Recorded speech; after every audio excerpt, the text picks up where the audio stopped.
That's okay. I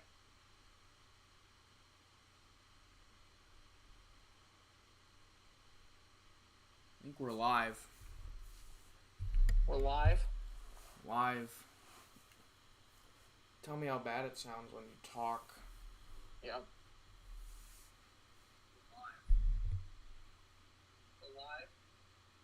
It sounds good. God bless! We did it. We did it, Sullivan. We did it, Joe. What is that a reference to? Kamala Harris, when he won the presidency. I would not have guessed that. Yeah. Whoa, I started a new game file. This is great. So exciting.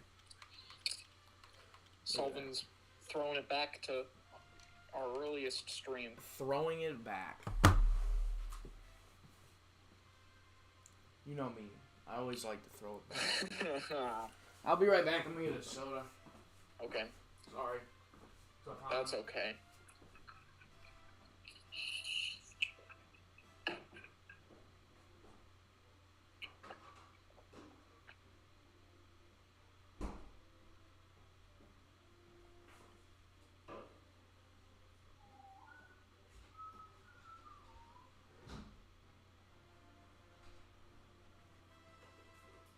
God damn it. Finn? Yeah. We got a couch. Got a new couch, man. So hype. And I wanted you to know first, before anyone else. Very exciting.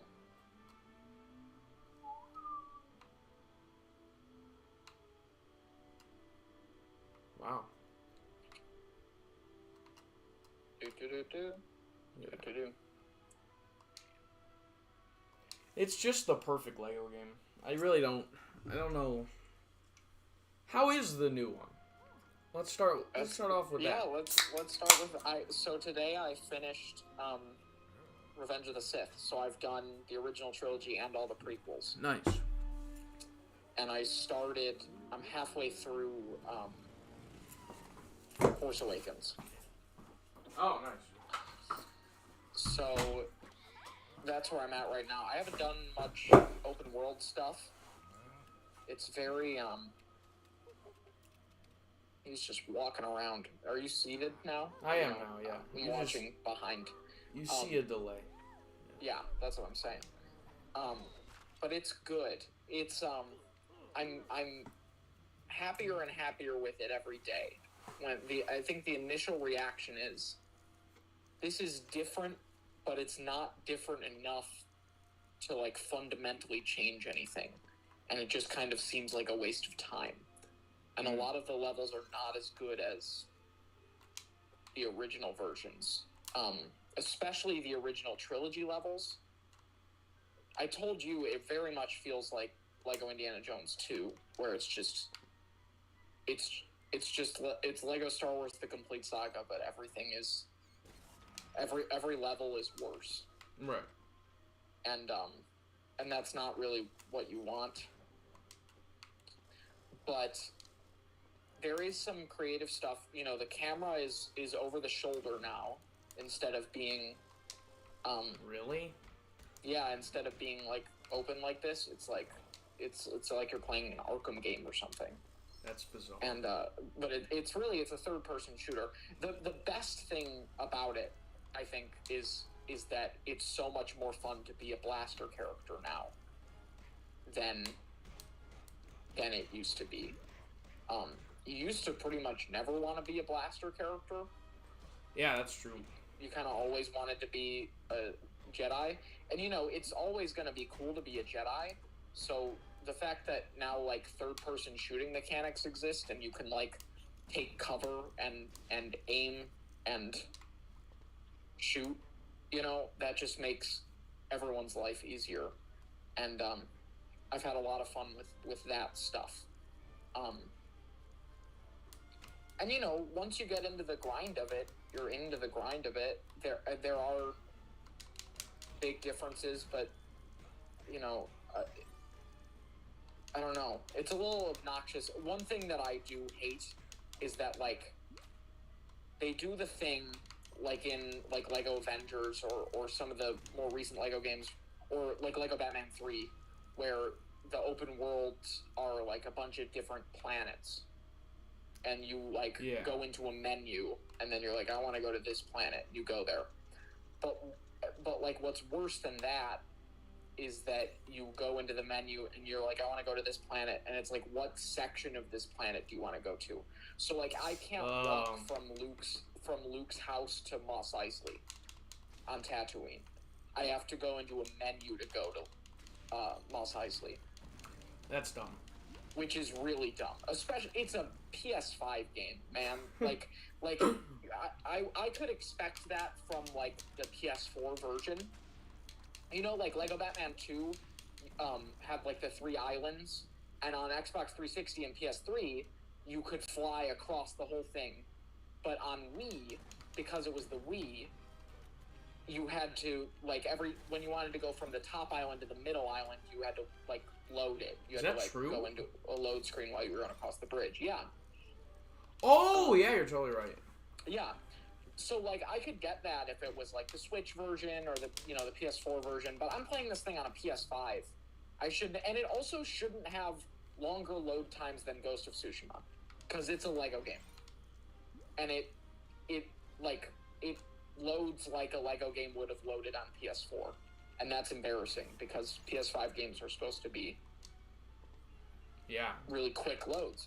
That's, like, one of the main things. It also doesn't take advantage of the DualSense controller at all, which is frustrating.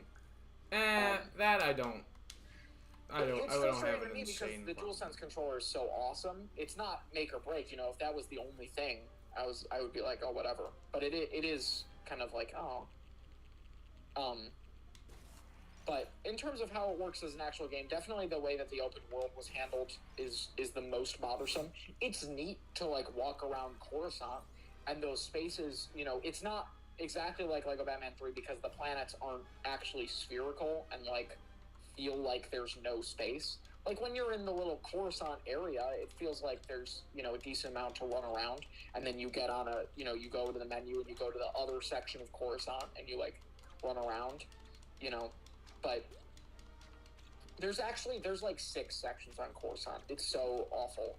There's, like, the general area, and then there's, like, the bars and the pubs from, like, Attack of the Clones. And there's where you can, you know, see Dexter Jetster.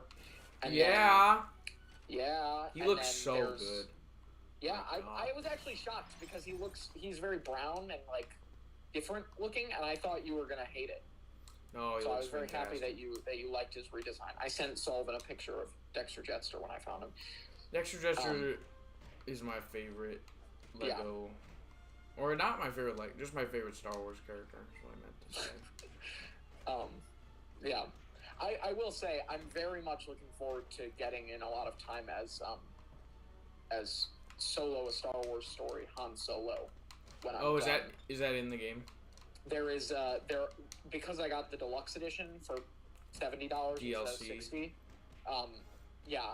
The Solo, a Star Wars story, and another pack were available at launch, and then eventually one that I'm really excited about, comes out later this month, is the classic character pack, which has, like, yellow skin, like Luke and Han and Leia, and, like, the classic version of Lando, you know, like, where they all have, like, no distinguishable features on their face. It's just, like, a mouth and eyes. So I'm excited about that. I think that's fun. But that's pretty much it for, you know, like, I don't give a shit about Rogue One or The Mandalorian, but those are all available to me should I wish to, you know, play them. But I'm very excited. The Han Solo is probably going to be my guy that I run around the open world with, because, like I said, it's very fun to play as blaster characters. I had a lot of fun playing as Han Solo in the campaign, you know, in the original trilogy. So I'm excited about that. Yeah, Han Solo's lit. But there's so much shit. There's so many planets. Like they're all split up and whatever, but there's every planet that they go to in every single one of the movies you can go to in the open world. Wow. Like the planet General Grievous is on in episode 3. Oh, that's lit. I bet that's cool. You can go there. Mustafar, Geonosis has a few different sections, and Kamino, and Endor and Kashyyyk and Jakku, and it's crazy. There's so much. So, I mean, I doubt I'm gonna 100% it because I think I'm gonna get sick of it. But it's fun for now, and I'm doing the campaign, and there's fucking 45 levels, and that's awesome. That's good. Some of them are like amazing. I was playing the Kashyyyk level, I think it was, and it's like, wow, this has like so much shit going on in it. And I was playing the level from Force Awakens where Poe breaks Finn out, or Finn breaks Poe out of the First Order starship at the beginning. Oh, and I was like, this is awesome. Like, there was a section where it was like, you can either go straight and like fight all the stormtroopers head on to like get into the next room, or you can like go around the corner and climb a ladder and sneak through a vent and bypass all of them. Interesting. And it gave you that choice, and I was like, that's neat. That's not something you see in a lot of LEGO games. So it's definitely an improvement in a lot of ways, and it's also not enough of an improvement. I was really expecting it to feel like a totally different video game, and it feels very strongly like a LEGO game. And because I think partially, like, I think if it was DC, I would be in love with it. Or at least a lot more than I am right now, because I just don't give a shit about Star Wars, and it's so much Star Wars. Yeah, that's fair. I don't think anyone cares about. I mean, that's not true. Well, there are definitely some people who do, but they're weirdos. I feel like it's less and less, though. It is less and less. I mean, but it is a little bit more and more now because Mandalorian and stupid Book of Boba Fett. Like, Book of Boba Fett... Is Book of Boba Fett doing well, though? It got a negative reaction from people that we care about because everybody we care about hates Star Wars. But a lot of people were like, it's so badass. They brought Cad Bane back. Like, all the, like, Star Wars fans were totally happy with it. Because it's just like, it's Rogue One. It's put a shiny object in front of him. Yeah. So obnoxious. Ugh. James Gunn said Rogue One is the most underrated Star Wars movie. I saw that on Twitter. I saw you respond. So awful. He loves Rogue One. He's talked about it before. It's so awful. It makes me so sad. I'm gonna be right back. I need to get another controller. Okay. I'm sorry. Hi, everybody. I don't know who's on. I don't know if anybody's on. Say hello if you're on. I don't know.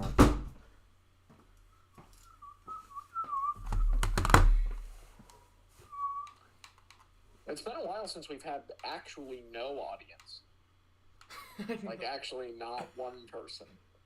It's true. We made it. Finally. I just want to switch controllers.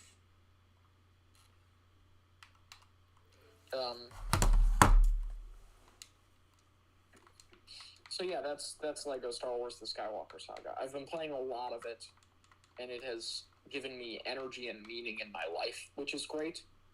It was really weird because beforehand I was like, I can't wait to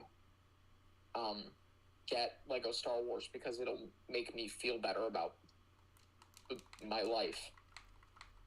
Yeah. But I was also like, there's no way that'll actually happen. And then I got it, and it happened. I feel better about my life as a result of having LEGO Star Wars. Good. I guess. Maybe. Motherfucker. Why does Xbox make everything so difficult? I don't know. I just want to use a different controller.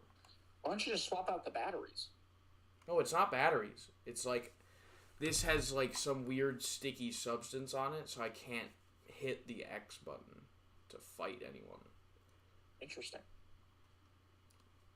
But it is only recognizing... It's telling me I can only use that controller. Even though I'm using a different controller in the menu, I can't apparently use a different controller during this game.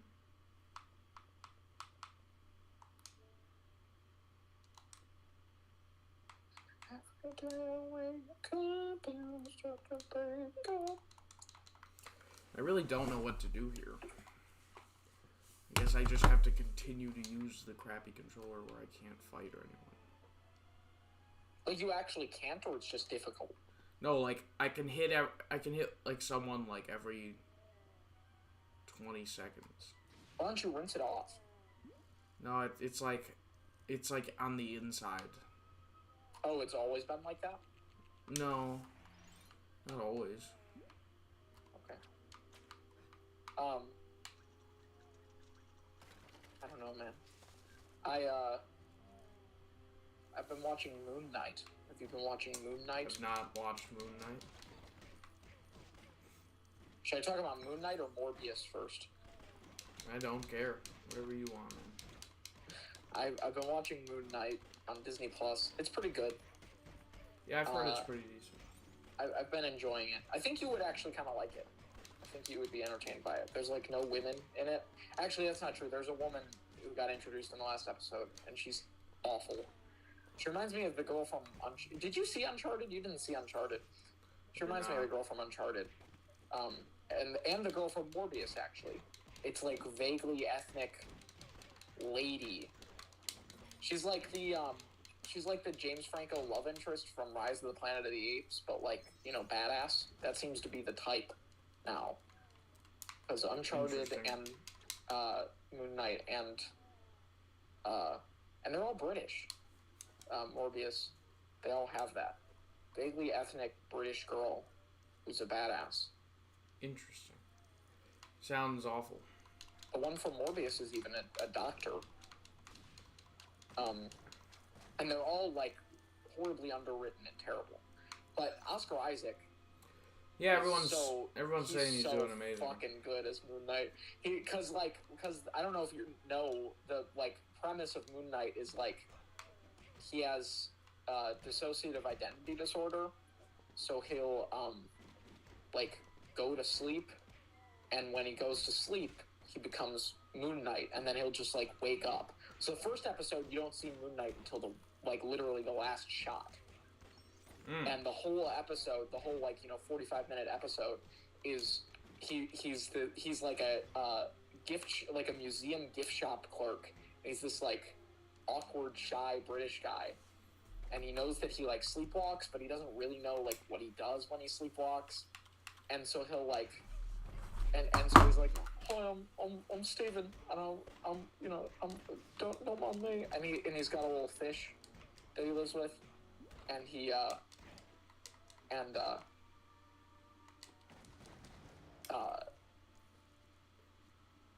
I lost my train of thought because I'm watching you try to switch controllers. I did it. You did it? I did it. So lit. Oh, you're playing as second player? Yeah, that's amazing. That's how I've accomplished it. But anyway, so he's like this awkward shy guy, and then he'll like go to sleep, and he'll wake up, and there'll be like blood all over him, and he's in like another city, and he's like, "What the fuck is happening?" That's kind of a cool concept. It's super cool. Then, you know, at the end of the first episode, he turns into Moon Knight. He's like being chased by like a monster, and he looks in the mirror, and it's Oscar Isaac, and he has like a conversation with himself in the mirror, but is like, you know, the other version of himself is like a badass, is like, "Give me control of the body, I'll deal with it." And then he becomes Moon Knight, and you're like, "Oh shit!" And then in the second episode,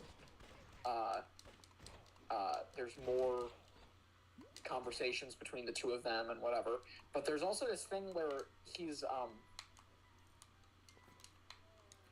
I guess the idea is that his other personality, while sleepwalking at some point, you know, while his like badass guy personality was in control, yeah, he like died and was reincarnated by the Egyptian god of like justice or something, Khonshu. Interesting. And then, or the god of the moon, I think. And he and so he owes the other identity owes Khonshu like a blood debt. Blood debt is like, yeah. Mark 43 turned himself into the authorities. But yeah, he so he's like, I gotta do all this badass shit so that Khonshu will, you know, right, leave me alone. But like Steven, the like awkward British guy version of him, doesn't know that any of this is happening until, you know, the second episode. Why? So, because he goes to sleep. Oh, I see. And turns into the other version of him. So, it's interesting. It's very interesting. I'm curious to see where the show goes. But I tweeted about this and somebody got upset at me. But I think it's a little dangerous to be like, the Egyptian god that lives in your head is real. Nobody else can see him, but he is real. It's like, I don't know, it like bothers me. You're a bit liberal. Like, it's a little woke. I think it's just because I like it, you know, because of the personal connection to it with our family. But it's like, I don't know. Yeah. I'm just a little bit bothered by it, but I think it's just me being sensitive. You're a little puss boy. Yeah, maybe. And that's okay. You know? Yeah, it's whatever. But I was like, maybe just say that everybody can see the god. Like, once you make it like not in his head, then it's like fine. Yeah. Because like gods can exist, you know, in fiction, but sure. I don't know. And they do exist in the Marvel universe. It doesn't matter really. But it's a very good show so far. I'm waiting for them to shit the bed. Loki didn't shit the bed. It could be this year's Loki. Because Loki was very good. A lot of people did not like the finale of Loki, but I liked the finale of Loki. It wasn't the best episode, but it wasn't the worst episode. And Moon Knight, the first episode, has that awesome song that's been all over the internet as a result. And I downloaded it. Every day I wake up and I start to break up. Only is a man without love. So good. Would you say it's better than what's it called? James Gunn show? Peacemaker? Yeah. It is not better than Peacemaker. You might like it better than Peacemaker. No. The second episode also started to like do like the Marvel comedy thing where the villain is Ethan Hawke, and Oscar Isaac is like, you guys are cool with killing children. Oh, I'm not. I don't really think that's cool. I don't know about all of you guys. I don't think that killing children is all right. That's just me though, I guess. I don't know. And I'm like, this isn't funny. This is like a very tense moment. Yeah, it's just like, You can always count on Disney, you know? Yeah. You know what I'm saying? Yeah. So not funny, bro. Straight up. But it's like, it's not terrible. It's pretty embarrassing. No, I don't it's know. not that bad. That's like weird. It was just one little joke that like didn't land. Sometimes that'll happen. It shouldn't. That is what separates a good show from a bad show, man. Is that a good show never has a joke that doesn't land? Yeah. All right. Like regular show. Speaking of, I finished regular show. Oh yeah, how's that? And I cried. Yeah. Do you know the ending of regular show? I read recently that Pops goes into the sun. Pops has to kill Anti-Pops, but with kindness by hugging him into the sun. And then he dies, but the 8th season goes like super meta, and there's like talks like they enter like how the when it says the title of regular show. Yeah, it's like boom. Yeah. They like visit that place, and that's like pretty lit. It turns into this huge meta thing. So the end of regular shows, they all like leave the park. Like Mordecai goes and becomes like a painter, and Rigby gets married to Eileen, and they have like a family, and Muscle Man has like 3 kids, and High Five Ghost marries like a goth girl, and Skip still works at the park, and Benson still works at the park, but they all join back for like a 25th year reunion thing, and they're all like sitting there, and there's like a statue of Pops in the middle of the park. It's super sad stuff. But then it's like they do like the whole end thing where it's like this is the end of the show, and then they like go up into the sky, and then it's a point of view of Pops, and there's a television in front of him, and like the show is on the television, and then it ends, and then the VHS comes out with the label regular show, and you just hear Pops go, "Jolly good show," and that's the end. That's awesome. And it's so depressing. Like it made me so sad, because that show is just such a sweet show. Yeah. But it's I made a list of the best episodes that I'm probably gonna watch within the coming week. Because why wouldn't I? Or you could watch Moon Knight. That's all right. Not a big. I've never once really like been on Disney Plus. I mean, yeah, I don't know what you would even watch on it. I've watched a little bit of. I watched Robin Hood on it. Right. Yeah, just rewatch things you already like. Yeah. Yeah, I also watched Batman yesterday. 89? Yeah. I hadn't seen it in a while. It's such a good movie. It's a very good movie. God, he's just the perfect Joker. He's very good. It's so crazy how people really think that Joker debate really does bother me a lot. The fact that people put like Heath Ledger and Joaquin Phoenix above him is really what bothers me, more so than like, I don't know, Jack Nicholson being viewed as the best Joker. Yeah, well, isn't that basically the same thing, though? What? Isn't that basically the same thing? Them putting... Well, I mean, I think he's better than them, but I don't think he's, like, the perfect Joker. I think he's the perfect movie Joker. Live-action movie Joker. I don't think so. I think you could do better. No, I'm saying he's the best one we've seen. Oh, yeah. I mean, of them, I think he's the best. Did you watch that Joker clip from Batman? Yeah. Did we talk about that? I don't think we did. I thought it was.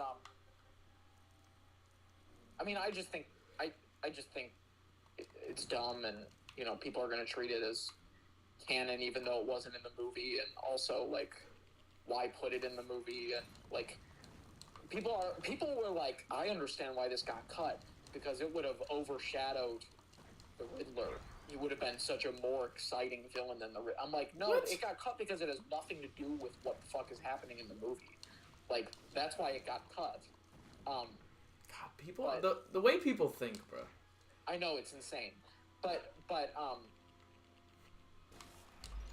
like, I think he's fine. It's, it's too early to call it, but it seems like he's more like the Joker than Heath Ledger or Joaquin Phoenix. I don't like his face. Yeah, I think he looks dumb, but like... I didn't enjoy his laugh either. They're all doing like the weird, like... They're doing creepy... a little bit of the Heath Ledger laugh. But if he laughs more often, it doesn't really bother me. The problem with Heath Ledger is he would laugh once every, 60 minutes. Like, it was just like not a thing that would happen because he didn't find things funny very often unless he was like trying to seem creepy, which is not why the Joker laughs. That Jack Nicholson performance, he just laughs at everything. Yeah, he's just I always think Jack cracking Nicholson, jokes. Given a more like faithful script, because I'm not gonna say Batman '89 is the most faithful Batman adaptation. I think the new one is probably the most faithful to the I would comic probably books. agree, yeah. But I think given a more faithful like script, I think Jack Nicholson would be the best Joker ever. I don't think his performance is the problem. Yeah. Well, he's such a genius. I think actor. Heath Ledger is kind of the same situation. I think if that movie were written to be 10 times more, or 100 times more comic accurate than it is, and if they wrote that character like he was the Joker, I think the like creepy kind of thing where he's like laughing sometimes, I think it could work. I think Heath Ledger with like dyed white skin blowing up a hospital as like a goof. But that's the thing, he doesn't do it as send a message. Yeah, so sad. Yeah, I mean, I could go on forever about why he's not a good Joker, but like, I don't think I've never felt like Heath Ledger is the problem with that movie. He's a good actor who like put 100% into that performance. It's not like Jared Leto, where it's like, oh, you just suck. Jared Leto might be my least favorite person. Apparently, he's like a rape cult leader too, and he like has sex with 16-year-old girls. Really? Yeah. No one's talking about that? People are talking about it because of Morbius and because of Will Smith. Yeah, that whole thing was crazy. The Will Smith thing is weird. I'm not 100% sure any of it is going to stick. I think it's all... What's weird about it is nobody gives a shit anymore already, except like the Academy and Hollywood. Well, the Academy doesn't really care about it. They just want to, make sure that internet I'm thinking people it's aren't. going to be a James Gunn situation where they're like, it could definitely be. You don't get a job anymore, and then like in like 3 months they're going to be like quietly like, oh, you can have your job back. We don't really give a shit. Yeah. If they don't do that, it's insane. Because it's just 10 years. A completely unwarranted punishment across the board. Studios are like shelving his projects and like that's weird. They're making him like give back his award, I think, or something. Are they actually? It's so crazy. I read something about that. I might have been like he should give his award back actually. But like whatever, he's not allowed to go back to the Academy for to the award show for 10 years. 10 years, and he's not. That's crazy. He had to like resign from the Academy, like so dumb, so dumb. Keep fucking my wife's mouth. All you needed was, hey, don't do that. That's not a cool thing to do. If the whole world had just been like, hey, that you shouldn't hit people, like there would be no like problem. Like, well, Will Smith would get it. Really, the only person who should be deciding what Will Smith's fate is in terms of punishment would be Chris Rock. And Chris Rock has said multiple times he doesn't want anything to happen to the guy. Yeah, well, and I think that's Chris Rock being fair, because I don't think that anything bad should happen to him. I think nobody should be doing anything bad to him, regardless of whether or not it's their, my opinion is, it wasn't a bad enough situation. But, I'm not gonna keep putting my 2 cents in, because it, like, really doesn't matter. But on the subject of Jared Leto, I did see Morbius today. Did you? I did. And it was... oh, yeah, I saw your Instagram. Like, no one showed up. Yeah, eventually people did, actually. I was actually shocked that people ended up actually showing up, because it was like an 11 a.m. showing of Morbius in, like, the back corner theater that had, like, 10 seats. So, it was... I figured I would be the only one, but I was not. Well, that's lit. It was okay. It's much better than, like, Venom 2, which, like... I found there's a weird overlap between people who love Batman Forever and people who love Venom Let There Be Carnage. So, like, that'll indicate to you, like, what you're looking at there. Venom. It's like... It's really... Venom 2 is, like... actually the most incompetent studio movie I've ever seen. Do they play that Venom song in the second one? No, there's a new song that Eminem does a song, but Like it's not another that one? Yeah. But yeah, Venom 2 is just like the worst fucking thing. It's like you watch it and you're like, how did this get released? I did not see it. I rewatched. I mean, I think I've mentioned this on stream before, but I did rewatch the first one in a hotel. I really enjoyed it, actually. I think the first one's fine. I mean, I think Morbius is about as good as like the first Venom or like the first Amazing Spider-Man, where it's like forgettably adequate and is like has some neat action. Oh, it feels like somebody gave a shit while they were making it, even though it's like also very clearly studio mandated. How was the vampire stuff? What? How was the vampire stuff? It needed to be. I don't know. You know, I don't give a shit about what it's rated, but you needed more blood. You know what I mean? There, like, if that pushes it to an R, then it needed to be rated R. But there needed to be more blood. He's very overtly a vampire. They don't do any of the like the. What are you eating? Yeah. Why? Because I'm hungry. Why didn't you eat beforehand? Because I couldn't. I was setting up. Why didn't you eat before that? Well, then it was lunch. I had lunch.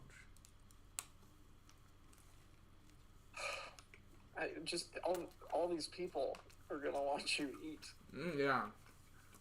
We have not had one viewer. I know. No, I'm enjoying it though. Keep going. I agree. Morbius is good. Morbius is fine. It's like whatever. There's some really weird things. I hope you don't mind. I'm gonna spoil the ending. Go for it. So at the beginning of the third act, the bad guy, who's like Morbius's childhood friend, who also becomes a vampire, but he's like, I'll eat people. I don't give a shit. And Morbius is like, no, we can't be eating people. That's bad. The bad guy stabs Morbius's girlfriend with the like serum that turns her into a vampire. And Morbius finds her and she's like, kill me. And then he does. He drinks her blood. Why? And kills her so that she doesn't become a vampire. Isn't Morbius a vampire? Yeah. What's wrong with being a vampire? He thinks it's bad. Oh, he does? His plan at that moment in the film is to kill his friend and then kill himself. So that there's no more vampires. Because it's such a... Because, like, you can't control your bloodlust when you become a Morbius vampire. And he's like... And there's these two cop characters that the whole movie... Because, like, Morbius will, like, kill somebody, or the bad guy will, like, kill somebody, and the cops will be like, it's another vampire murder. We have to investigate. And these two cop guys, who are, like, actually characters, like, one of them's, like, stoic, and, like, Morbius invented, like, fake blood that can be used in, like, hospitals. So, like, the fake blood, like, saved this guy's life. And he's, like, and now he's, like, a cop, but he has to, like, investigate Morbius, and he's kind of, like, stoic. And then the other guy is, like, sarcastic and kind of weaselly, but, like, a nice guy, but just kind of small and snarky. And, like, they're characters. Yeah. It's very strange, because it's, like, this is for Morbius. But, like... It wasn't, Morbius, like, directed by anyone, like, major, was it? No. It was... I love the director of it, actually. He got interviewed recently, and they were like, what do you say to everybody who, like, is saying that your movie sucks? And he's like, I hate myself already, so, like, I don't really care. I'm happy with it. That's so sad. Like, that's so dope. That's so awesome of him to, like, not give a shit what all these people say. I'm rooting for him. Yeah, I mean, like, it's, like, fine. It's, like, everybody's treating it like it's the worst thing ever. And it's, like, not even the worst movie that's come out in the last... Or the worst superhero movie that's come out in the last, like, 2 years. Yeah. Like, Wonder Woman 84 and Zack Snyder's Justice League and Venom 2, they're all like way worse. So, I don't know. It's fine. Oh, but Morbius kills his girlfriend, and then he goes and like fights the bad guy, and the bad guy dies, and then Morbius, the cops like go to this like hole in the ground because Morbius is like underground, and all the bats that Morbius fought the bad guy with like rocket out of the hole in the ground, and Morbius flies up into the sky. And like the last thing that we knew, he was going to kill himself to like stop the vampire from going. Mm-hmm. And then we cut to the girl who's like dead on the roof of this building, and she wakes up. And we cut back to Morbius, and he like flies around for a second, and then it just like cuts to credits. What? And that's the end of the movie. No. And it's not like Kill Bill Volume 1 where it's like this reveal at the end, and then they like build, and then it's like boom, and you're like, oh shit, the second one's gonna be crazy. It's like, what's happening? Oh, is some no, and then it's just over. Huh. And it's just awful. It's just an awful, awful ending. And then the end credits this movie has the worst end credits scene. One of the worst scenes in any movie ever. The first end credits scene, Michael Keaton shows up. The like No Way Home Sky Rift appears in the Morbius universe, and Michael Keaton just appears in a jail cell. Huh. And then they're like, this guy showed, like the news is like, this guy showed up.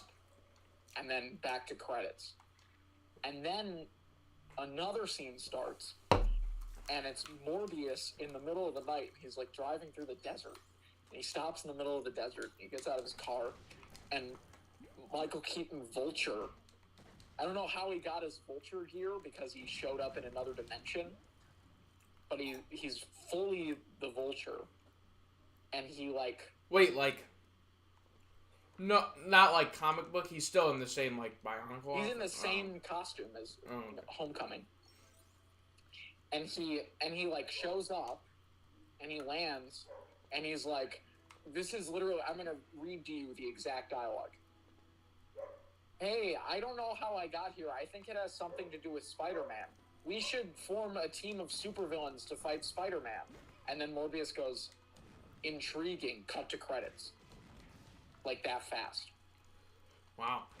Like it's literally like, I don't know how I got here. I think it has something to do with Spider-Man. We should get a team together to fight Spider-Man.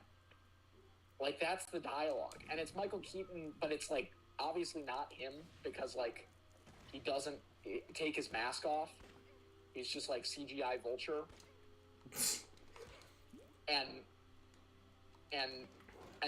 And then that's the end.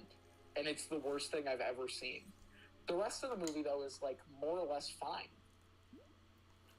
That's a bit weird, though. I mean, that Yeah. brings the movie down a lot. Yeah, I think part of why everybody, like, has been, like, hating on it so hard is because it leaves you with the worst taste in your mouth ever, and then it, like, shits and pisses on it. Like, it's, like... The ending is so terrible, and then it's like 2 terrible end credit scenes on top of that. And you're like, what even happened? Yeah. But the rest of the movie's like, for so much of the movie, I was like, why do everybody hate this? This is like, fine. So that has to be the reason. And on a high note. Yeah. Or at least a little bit of one. Yeah. They just missed the Very mark. sad. That's alright, though. You know? They can't all be hits. They can't all be hits. But I thought of this. I was like, if a movie comes out, if a studio movie comes out in April of 2023 that just doesn't end, then we can expect reasonably an April movie every single year that just doesn't end. Because Mortal Kombat came out this time last year, and it just doesn't end. It's just like, the movie's over. We didn't resolve anything that happened. but it's done now. Isn't there some resolve in the Mortal Kombat film? Not really. I don't remember what happens at the end of Mortal Kombat, but I remember specifically being like, there's no... They defeat it's like the guy. a first act and a second act, and then the movie's over. They defeat the guy so that they leave him alone, and then that one dude decides to join the boxing thing, and then you find out that it's Johnny Cage. I'm pretty sure there's an ending there, man. I recall there not being one. I think you're lying. Maybe in the original Mortal Kombat. I've never seen the original Mortal Kombat. Neither have I. But anyway, I thought that was... I don't know. I think... Morbius is fine. I give it a 6. It's fine. 6 out of 10? I thought you didn't do that, Finn. I don't do that, but I was just saying it. I give everything a 6. I follow this one guy. This is good. I give it a 6. I met him at a film camp, and he got. Have you seen that movie calendar? Or that that scratch movie thing where you scratch off movies, top 100 movies on the IMDb list. It's like this poster you can get, and he's been going through it on his Snapchat, and he's reviewing all these classic movies. But he just is I give it a 7.83 out of 10. To 2 decimal places? Yeah, to 2 decimal places. That's a madman. Strange. That's bizarre. He gave Vertigo he gave Citizen Kane a 7.58 or something. It was yeah. So you can do better than Citizen Kane. Citizen Kane's not the best movie ever made. No, but it's 7. What is giving it that I'm 0.58? Citizen Kane is fucking amazing, and you should not be giving it a 7 out of 10.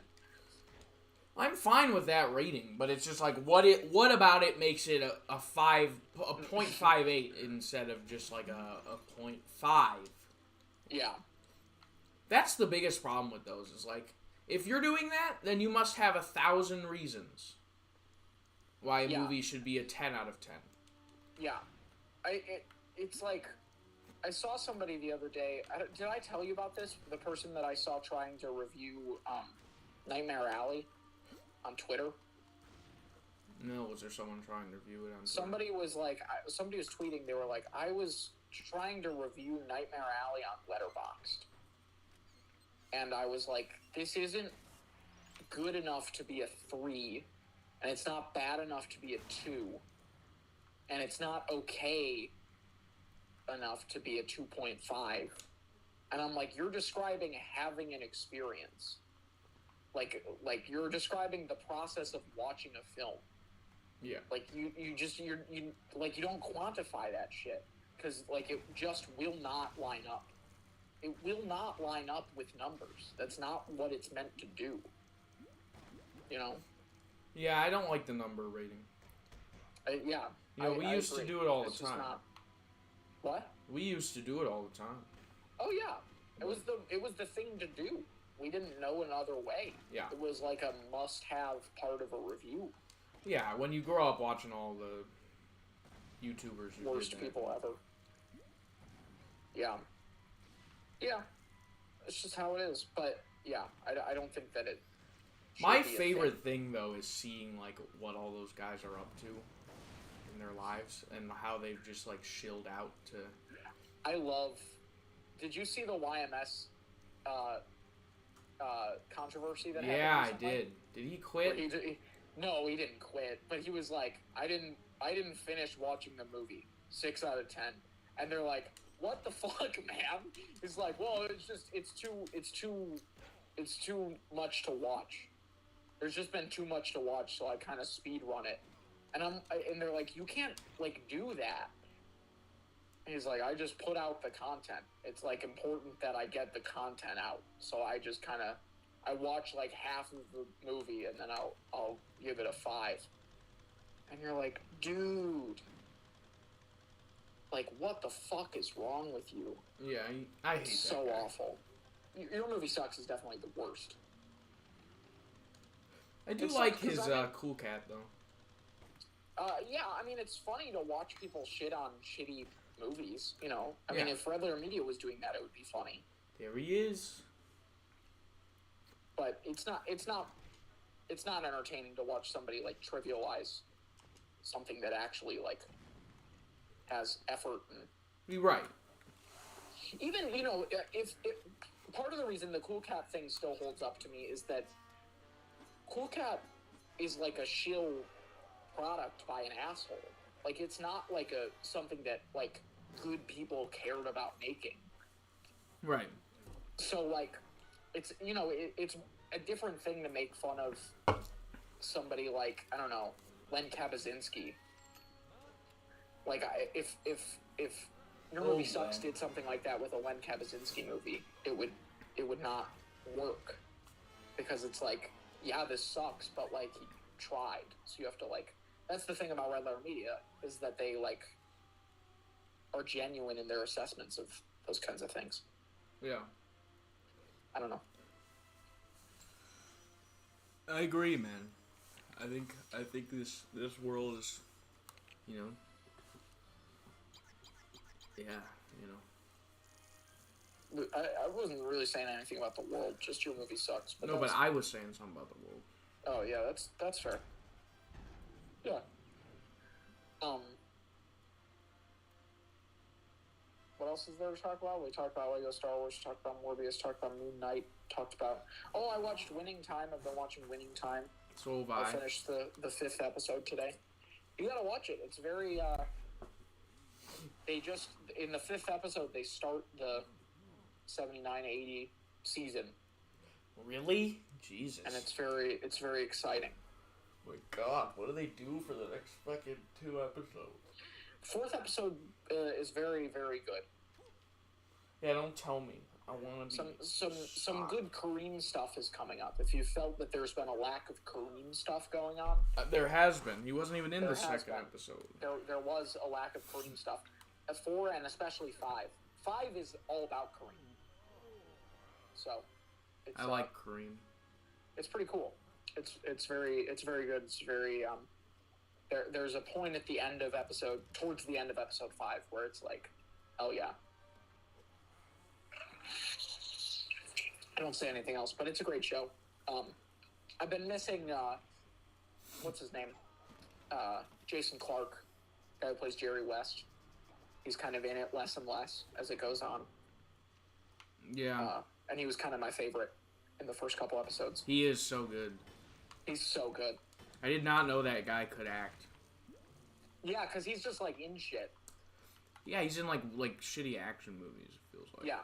He was in The Devil all the time, and he's good. He's kind of like Sebastian Stan, where he's like there, and you're like, it's fine. Except for like in one thing. I think this is his I, Tonya. Yeah. God, he's so good in that movie. He's so good in that movie. He should have won. Was he nominated? No. He didn't even get like buzz. He should have So won Best gay. Actor, and like nobody even mentioned it as a possibility. You know what I've been watching a lot of though? Hmm. Is I Think You Should Leave. Oh my god. It's so fucking funny. It's so funny. This is gonna be so funny. It's gonna be so funny. Yeah, it's That one, I don't know if we've ever talked about it. Where they go out to dinner with their professor. Yeah, I was explaining that to you in Palm Springs. Oh, were you? If you remember, I don't know if you remember that. I don't. But That is so and he's like, funny. he's like, let me Holy take shit. a video of you saying you're gonna kill the president. And they're like, what? No, we're not gonna say that. Not gonna say what? That we're gonna kill the president. Wait, no, say it again. I didn't flip the thing fast enough. So good. This is gonna be so funny. It's so good. I think You Should Leave is one of the funniest things. And you're right about that, like, baby one. It is Oh my like God. the ending of that is like, It's emotional. And yeah, it really like affects me every time I watch it. I'm like, damn, Yeah. it's really saying something here. People can change. People can change. Hey, I'm just a little bit of afraid that your baby doesn't think people can see. I'm just. Did you? I'm really worried about her. Oh yeah. Like, did you see that thing where she thought that I give a rat's ass that her baby doesn't like me because it knows I used to be a piece of shit? Were you a piece of shit? Did you? Oh yeah. I quoted that today. I was doing so. Oh yeah. When he sees when the baby cries in the grandpa's arms, and he goes and he pushes his hair back and goes, "Oh yeah, that would slip back really nice." It's so funny. It's so bizarre. Tim Robinson is such a charismatic performer, and the people that he does stuff with, by and large, are very entertaining. I love that girl that's in the. I don't like her. I think she's so funny. You know what I do like is the one he does with what's his name, the guy from Bob Odenkirk. Yeah, at the table. That's a fucking God. He's like. Tell him about my wife. She's He had a wife. He's like, yeah, I know his wife. Yeah, she's good, right? Yeah, I know his wife. And he's like, and she's beautiful, but she's sick. And then he's like, she's gonna get better. She's gonna get better. And it's like, what the fuck is happening? We're the same age, right? We're the same age, actually, right? It's like, oh yeah. That's how come we both know about ice cream stores. Bob Odenkirk is so funny in that. Yeah. He does such a great job. I got doubles. I got doubles. I got triples of the Barracuda. If that's not true, then the other stuff's not true. Tim Robinson's like, yeah. Tim Robinson is a shockingly good straight man, too. He is. He's For good how weird he looks. You would think he would be terrible at it, yeah. Did you see the one where he goes to the party and he tells the people that that the babysitter got into a hit and run? When he goes to a party and he's like married to a dude, and they go to yes. And yeah. And he's like my babysitter he's like, my fucking babysitter, what a piece of shit, I hate her so much. With Barry? And they're like, what happened? Yeah, with Barry. And they're like, what happened? I'm looking forward to... She got in a fucking hit and run. And they're like, holy shit.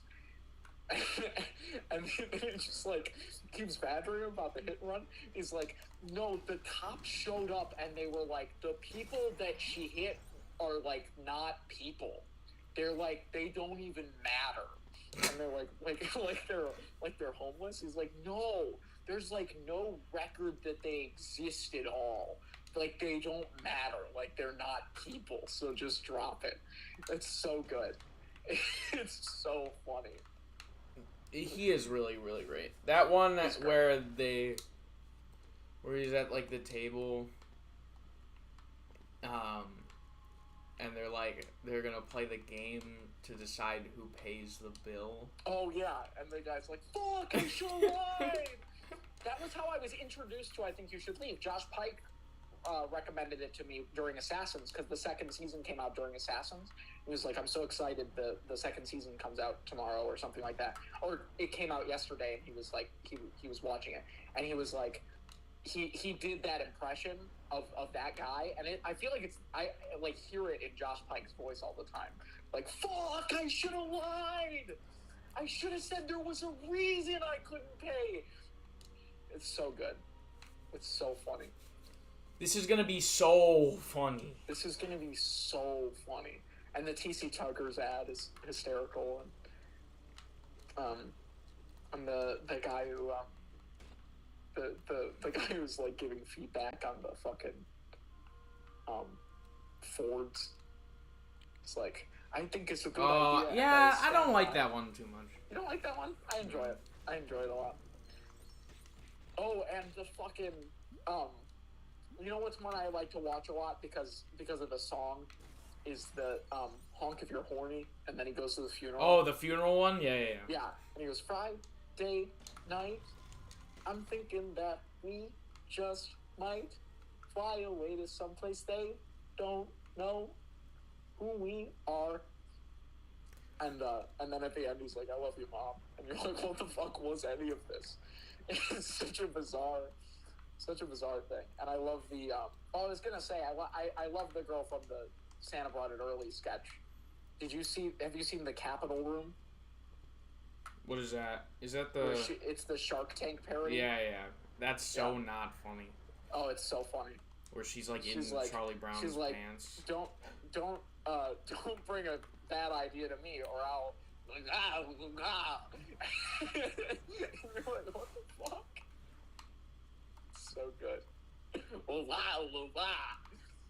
not sure about that one, man. And popcorn. Oh, she's very funny. And the girl from Sorry to Bother You is in the season 1 finale. She has the Garfield house. Have you seen that one? Wait, the Garfield house one? That was so not funny. I think the premise was good. I don't think they fully executed. I wasn't paying total attention to it either. It's a little long. The idea of it is very funny. She's like, we should all go to my house. It's like a total party house, and everyone's like kind of off. And you're like, why is everybody like not wanting to go to her house? She's like, my house is so awesome. And you think it's just like that they don't like her. And then they go to her house, and it's all Garfield decorated. And they're like doing. One thing I love about Tim Robinson's style of comedy in that show is that there's typically like a bizarre second layer. Like the initial joke is like a fake out joke. Yeah. And so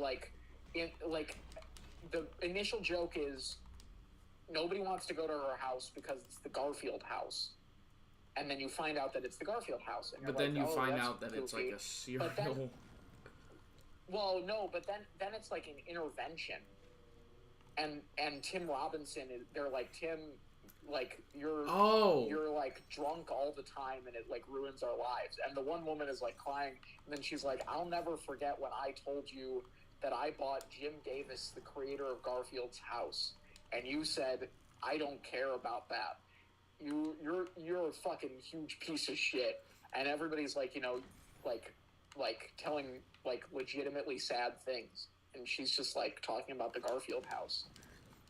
And that's funny. Doesn't it end up like it's the guy who killed Jim Davis? That's what's not funny. That's where it's and then he shows up, right? Yeah. But they cut that's the beginning of it though. That at the very beginning of the episode, it like starts with that guy. Let me in my fucking house. At some house, and he's like, "Give me my treasure chest." Oh yeah. But then at the very end of the episode, after the whole Garfield sketch, he like shows up at the end of the Garfield sketch and is like, "I'm here to get my treasure chest." Very bizarre. You know which one is really long and not funny? I actually like the first part of it a decent amount. It's the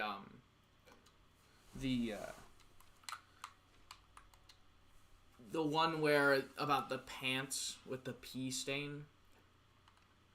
That's one that everybody loves, and I do not like it. I agree with you. It's too long.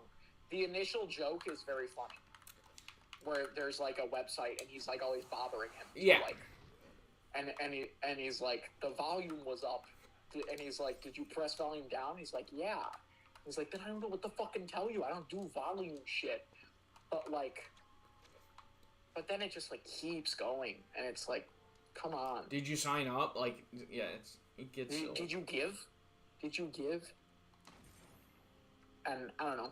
By the end, I agree. It's not the best. And I don't think that guy is terribly funny. The guy from whatever, like SNL. Yeah. There's that one where he goes to prom with Michael Keaton. That is funny. Think of him as. Yeah. Yeah. They should have Michael Keaton. Right now, at least, Baby Cries is my favorite. But I also love Santa Brought the Copier Early. I really like the Haunted House one. That's another one where I like the song that they play at the end. And the way it transitions into the end credits is really nice. You know what? I couldn't even tell you that. I don't know what the song is, or how it transitions into the. He like goes out to his I mom, don't remember that. and it's so sad. He's like, Yeah. make any friends. Oh my god, we have a viewer. Do we? Holy shit! Hello, welcome to the stream. Please stay. Please. We've been chatting for a long time. We should do our NBA stuff. Now that we have a viewer. Now we have a viewer that probably doesn't care about the NBA at all. What if it's Tommy? It's definitely not Tommy. Maybe it is Tom. Tommy. Who knows? Maybe it's Ligma. I'm thinking that we just might. Do you want to do our NBA things? Yeah, man. Let's do it. We'll start with the least exciting and then build to the most exciting. Which would be, I guess, MVP, or do you want to do the teams first? Or let's do the teams. Let's just go in the reverse of what you sent me. So teams, then coach of the year, then sixth man, then most improved, then defensive, then. Oh, did you pick a rookie? No, I didn't. Pick a rookie. All right. I didn't put that on the list. I should have. I have one. Yeah, I only filled it. That sucks, dude. The fuck. I'm sorry. God, you suck. Well, let's just do rookie. Cade Cunningham. That's your rookie of the year? That's my rookie of the year. Why? Just because he was the MVP in the Rising Stars game, and he's averaged pretty great points, and he's lived up to his name, and he's someone who really actually has like an important role in a franchise for the future. Whereas I feel like like people like Josh Giddey and even Evan Mobley, they're just kind of role players. Evan Mobley. I agree with Josh Giddey. Evan Mobley's not really like leader of the pack kind of guy.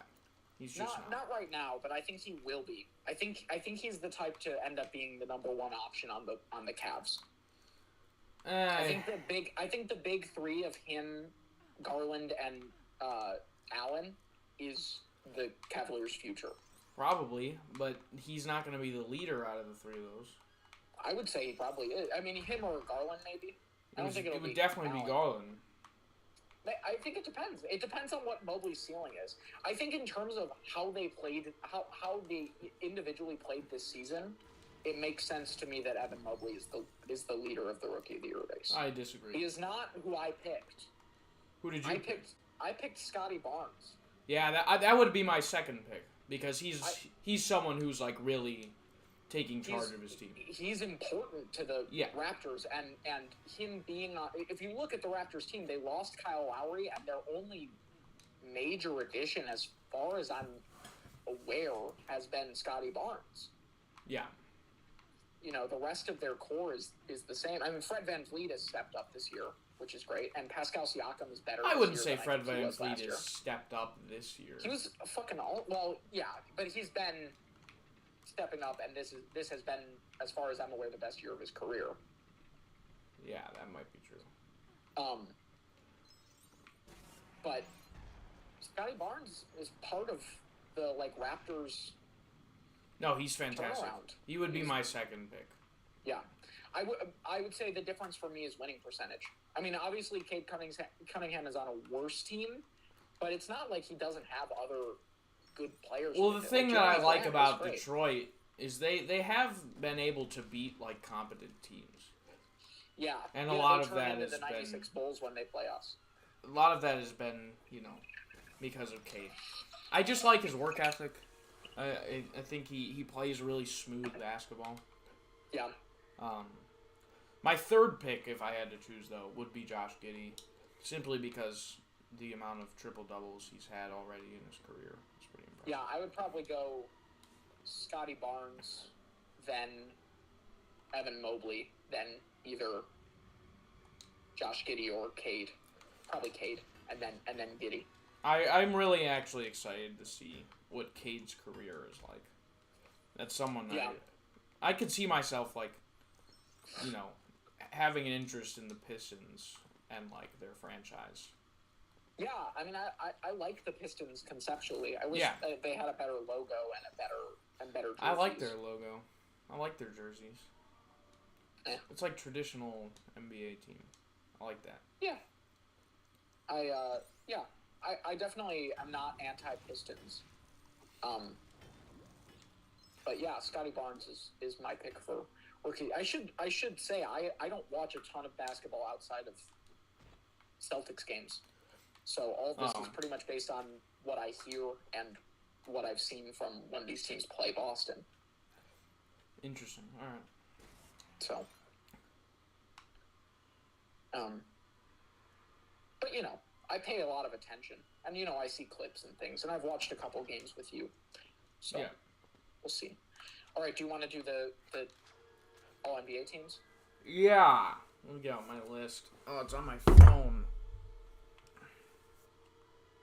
Hold on.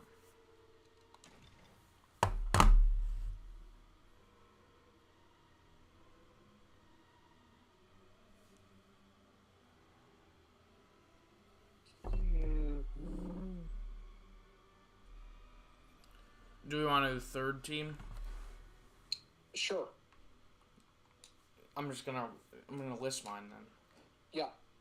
My All NBA third team is Trae Young, Donovan Mitchell, Okay. DeMar DeRozan, Jimmy Butler, and Karl Anthony Towns.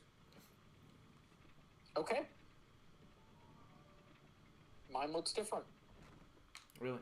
Trae Young, I think, is the only one we have in common. I've got Trae, Steph,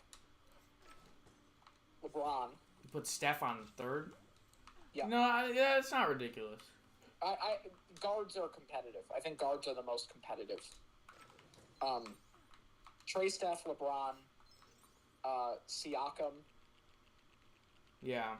Forwards are the least competitive.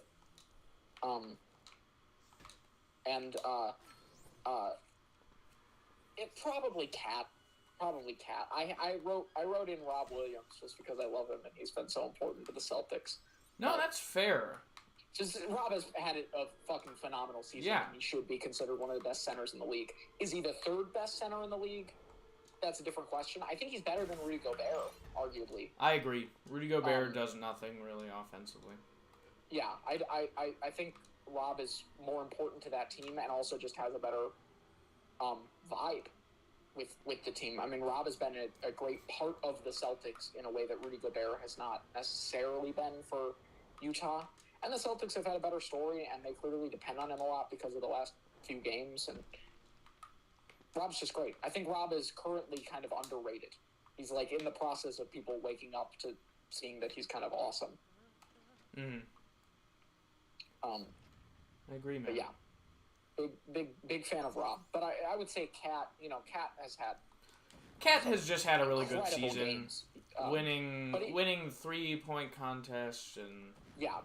As far as I know, though, he's a terrible defender. That's the thing that's great about this season is it's kind of nice that he has Patrick Beverley on his team this season because he's getting more. The Wolves have been a great defensive team. He's getting more aggressive. Yeah, that whole team. Yeah, that seems to be the case with everybody. I heard the same about D'Angelo Russell. Yeah, it's cool to see. I've been enjoying the games that I've seen. Yeah, I like the Wolves. I like Anthony Edwards. I like D'Angelo Russell. I like Cat. I like Patrick Beverley. Patrick Beverley is an interesting guy. Yeah. I don't like how he plays, but I sort of respect how he plays. Yeah. Because, like, you know. Jesus. It does produce results. What? It does produce results. Like, getting into people's head like that. Like, his game is very mental. Sure, yeah. Yeah, I mean, yeah, if you're like an asshole, that's going to be that was part of what made KG so awesome. Yeah. Defensively. Yeah. Maybe Giannis could use a little bit of that. No, the Bucks are too nice. They're too nice. And they have to stay nice. Because they're the Bucks, and everyone. I was thinking, who's nice. like the bad boy of the Bucks? It was PJ Tucker. And he was like barely a bad boy. I guess Grayson Allen. Yeah, but people Everybody need to hates like him. fucking move on from that shit. Like, Yeah. did you see All that right. foul on Caruso? I did. It did not seem that bad to me. It was not. That really made me angry. The thing is, like, he landed on his wrist. It wasn't that, like, Grayson Allen did anything to his wrist to, like, fuck him up. Right. He just, like, grabbed at the guy. I mean, I wouldn't consider that, like, the end of the world. If Marcus Smart did that, I would be like, yay, Marcus Smart's a great Well, that's the thing. Like, defender, and I love him. people are on Twitter were like, if any other player did that, no one would care. Yeah. But Grayson Allen just has that reputation. So. Yeah, I guess people thought of him as an asshole in college or something. Because they didn't like that he won. That's a thing. People don't like when you win. It's true. Shouldn't be. Do you want to do your second team? Yeah, my second team is Stephen Curry, Mm-hmm. Devin Booker, Mm-hmm. Kevin Durant, Mm-hmm. LeBron James, Joel Embiid. When LeBron James was not on your third team, I thought he was not going to be on any of your teams. No, I mean, I don't like the dude, but you can't deny that he hasn't had a phenomenal season. Who was your other forward on your third team besides DeRozan? Jimmy Butler. Jimmy Butler. Yeah, I had Siakam instead. I had seen a couple Raptors games this season. I was not that impressed by Siakam. Siakam has been playing very well recently. He put up 40 against Boston the other night, which was like a thing. He like has been playing so well recently that like an actual campaign has started for him to make All NBA. That's which is why I thought of him. You have to be playing consistently good throughout the season. Yeah, I think that's fair. And Jimmy Butler, Jimmy Butler is a huge reason why. Yeah, The I think Heat the is thing the with one the seed. Heat is that the Heat don't have like they're obviously Jimmy Butler is like the star on the Heat, but like they don't have like a guy that is like that makes all the things happen for them. I don't think Jimmy Butler is that guy. I've heard a lot of negative things about his shooting this season. I wrote in my notes like Jimmy Butler is a huge reason why they are winning and are in the seed that they are, but he's not the biggest reason, and I will talk about the biggest reason, as I'm sure you will as well, coming up here in a sec. Interesting. I don't know that we will. Really? Yeah. Well, that's fucking weird. Oh, maybe we will. I have one Heat person on any of my stuff. So. Well, I would imagine it would be the Heat person Yeah, maybe. I think it is. I think it is. who's making I forgot about it. the biggest We'll difference. talk about him. We'll talk about him. My second team is, and this is why Steph is third team. CP3, Luka,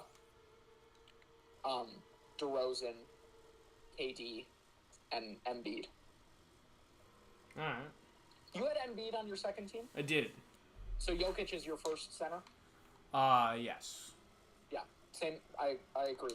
I think Jokic is better than Embiid. Jokic is a better team player than He's a Embiid. better team player. I think he's just generally more impressive to watch, and he's had a better season than his MVP season, which we'll get into later when we talk about MVP. Because I think the MVP race, regardless of where we end up on it, is very interesting. Yeah. But yeah, CP3 is definitely, I think, a better guard than Steph this season. In terms of the individual season that he has had, I think CP3, better winning percentage. He's been, an assist leader all season. He's been healthier. Not done. really. He he hurt his thumb or whatever. He's been out. more unhealthy than he was last season. And well, yeah, I know that. his points have been lower. I mean, his assists are really great, but like, I don't know. That's why he's awesome. I think He's not personally. He's not putting up the numbers that he probably could. Whereas I feel like Steph Curry is, I don't know, All NBA like having like a historically low season for him. I know, but he's been injured, and his team is not doing as well as it should be. But he broke the 3-point record. Yeah. And that to me is like, if that contributes to it for you, I don't really see it that way, because the 3-point record isn't just this season. You know what I mean? It's the whole. Well, he has shot the most threes this season. He's made the most threes this season. I believe that. But he is incredible. Yeah. I don't think Steph Curry is bad. I don't think All NBA third team is like bad, except for the one forward spot where I was just like, eh. But like, to fit those guards in there, like you said, Donovan Mitchell, he should be All NBA. He's not on any of my lists. Yeah, I don't know why he's not on there. He's like 8th in the league in scoring. Wait, so I'm confused actually. You have Trey, Steph, you had Chris Paul, you have Booker. Mm-hmm. And you have Donovan Mitchell. I don't have Chris Paul. Oh, you didn't have Chris Paul? Who No. are your guards? Trey, Donovan, Steph, Devin. That's all I've done so far. Oh, Steph and Devin Booker. That's my bad. Okay, so I'm not confused. Yeah, no, CP3 didn't make my list. Fuck that guy, bro. All right. Fair enough. Well, what's your first team? My first team, Ja Morant, Luka Doncic, Jason Tatum, Giannis Antetokounmpo, Nikola Jokic. Same, except swap Booker for Luka, because I put Luka in my second team. Cringe! Booker is the best player on the best team in the NBA. I know, And but he's not putting up the historic numbers season. that Luka is. He's just not as good of a player as Luka is. He's not carrying his team quite in the same way that Luka is. But The thing that's not impressive about Booker is that he's just on a really solid team. Yeah. No, I think that's fair. But to me, winning is like a big part of it. I don't think it is when you're talking about just players and how good they are. Yeah, I feel like it is. I feel like it's like when you're talking about somebody who contributes significantly to their team, then whether or not that team is winning, I think helps somebody's case. Yeah, I don't know. I personally disagree. But... Yeah. Yeah. Ja, Booker, Tatum, Giannis, Jokic. That's my... I'm glad you have Ja first. Yeah, I mean, what is he, 4th in the league in scoring? That's incredible. Dude's crazy. For his second year in the NBA. I love Ja. I love the Grizzlies. They're one of my favorites. I'm excited. That's like, yeah, that's really like the difference between like he and Devin Booker, you know. He's exciting to watch. He's exciting to watch because, like, you know, he's really contributing to winning. Yeah. Well, some people would disagree. The biggest case against, like, him being All-NBA and like, MVP and stuff is his team is doing just fine without him. I don't think that the Suns do nearly as well as they're doing without Devin do. Booker. When Booker's been out with COVID, they've won, like, every game. Because Yeah, they're but just they a really haven't played good as many. team. It's I don't think the data pool is as. I think the Suns are also a really great team, you know. But I don't know. Suns are also the most unlikable team in the NBA. No. Yes. Not when the Nets and the Sixers exist. And The Nets are not Lakers, that annoying at this point. They are super annoying at this point. No, they're just not. Yeah. Yeah. You have to keep in mind that, like, Ben Simmons was like an asshole baby. He was considered that by everybody until he got traded to Brooklyn. And now everybody's acting like he's, like, a poor soul who's, like, exciting to have on your team. I never Not, like, a whiny never bitch. was like happy that Ben Simmons was on Brooklyn. I just don't care. He's not playing. Yeah, but he's a whiny bitch, and he's on the team. I don't know. The news about Nets and like how annoying and they've proven to be not that great of a threat. So I'm not. Recently, they've been doing well. I think they just got to the 7th seed in the East. They beat Cleveland, which means that they're probably going to beat Cleveland in the play-in, and be the 7th seed against you guys probably. Yeah, that's nerve-wracking. Which is exciting. Giannis said in an interview he'd rather just get the tough matchups out of the way. I mean, good for him. And I kind of agree. Like, the thing is, there's no way to get the tough matchups out of the way because you're playing Memphis or Phoenix in the finals. Well, yeah, get all the tough that you can get out of the way. Yeah, I understand, but it's like, there really is no way to pull it. The East is so stacked, too. You want to hear a really hot take? Yeah. I think the Dallas Mavericks are going to the NBA Finals. You know what? I don't hate that. I think that really could happen. We should talk about the playoffs. I didn't even make a bracket. I think I asked you to make one, and I didn't, but I can improvise. I was not. You never asked me. Oh, I didn't ask that? Okay, great. Then what bracket would good. be made? What are you talking about? Just like who would win? Yeah, what the expectations for the playoffs are. That would have been cool. Because the NBA season ends tomorrow. Yeah. Which is crazy. So, yeah. So what's next? Coach of the Year? Yeah, man. What do you got? I wrote a spiel.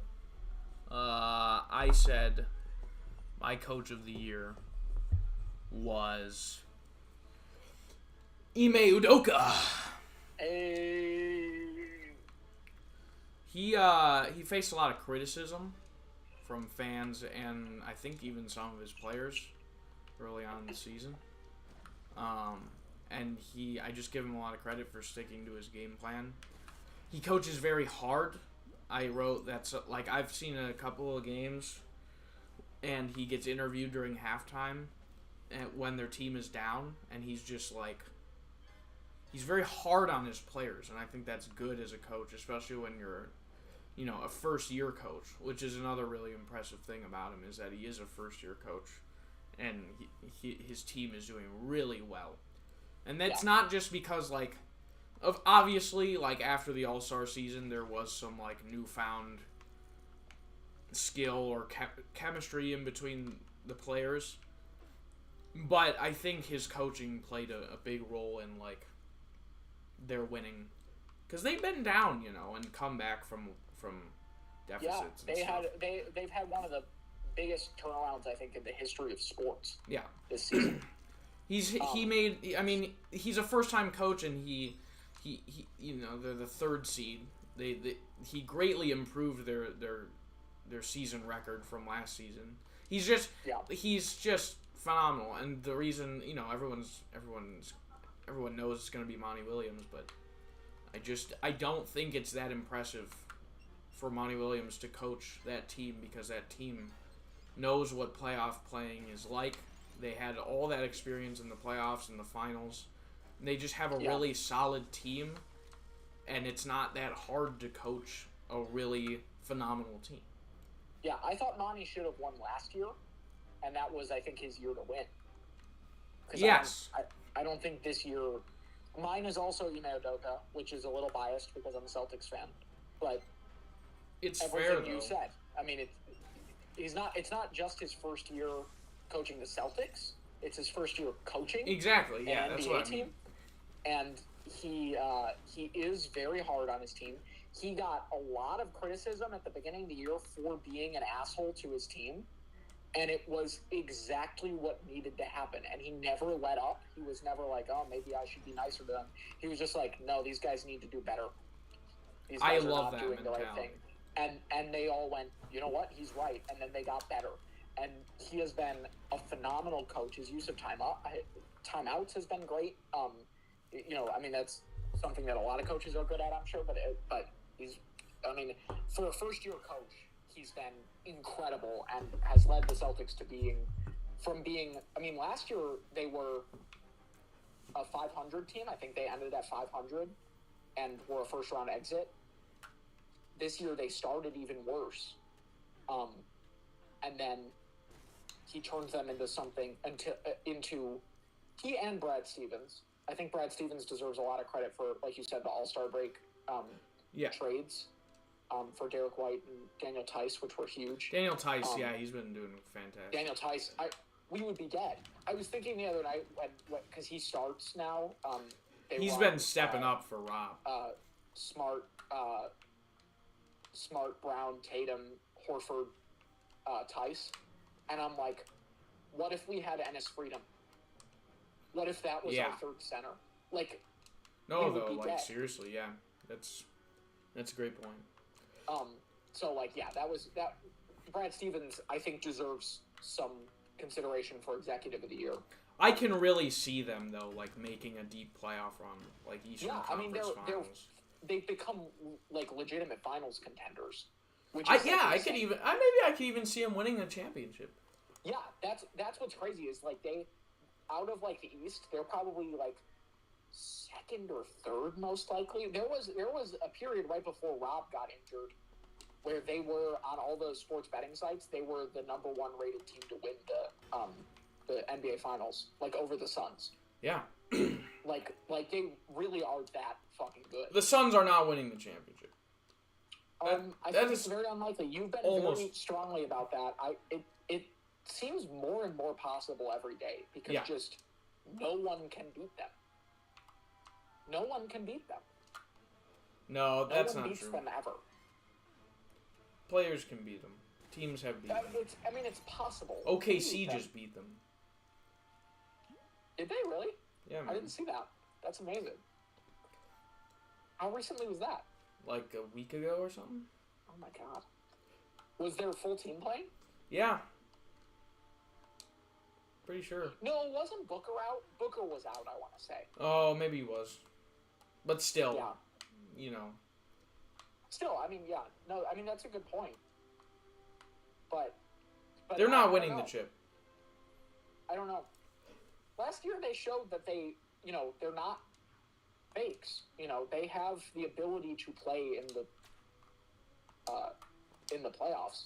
Yeah, they do. But I don't think they win. I don't think they would have beaten the Clippers last season if Kawhi Leonard wasn't out. I think that's very possible. Even Tommy at the time was very worried about them playing the Clippers in the second round or in the Western Conference Finals because they were just a really tough matchup for the Suns. Yeah. But I just don't see it happening. Which is great. I hope to live my whole life without them winning a championship. That would make me thoroughly happy. The Suns? Yeah. I don't hate them nearly as much as you do. I think they're just scummy douchebags. What if they got like a whole new team full of nice people? Like, what if their team was like Giannis and Drew Holiday? Well, sure. Then that's a completely different team. Winning? Yeah, it's more so I don't want to see those people win a championship because I don't think they deserve it. That's fair, I guess.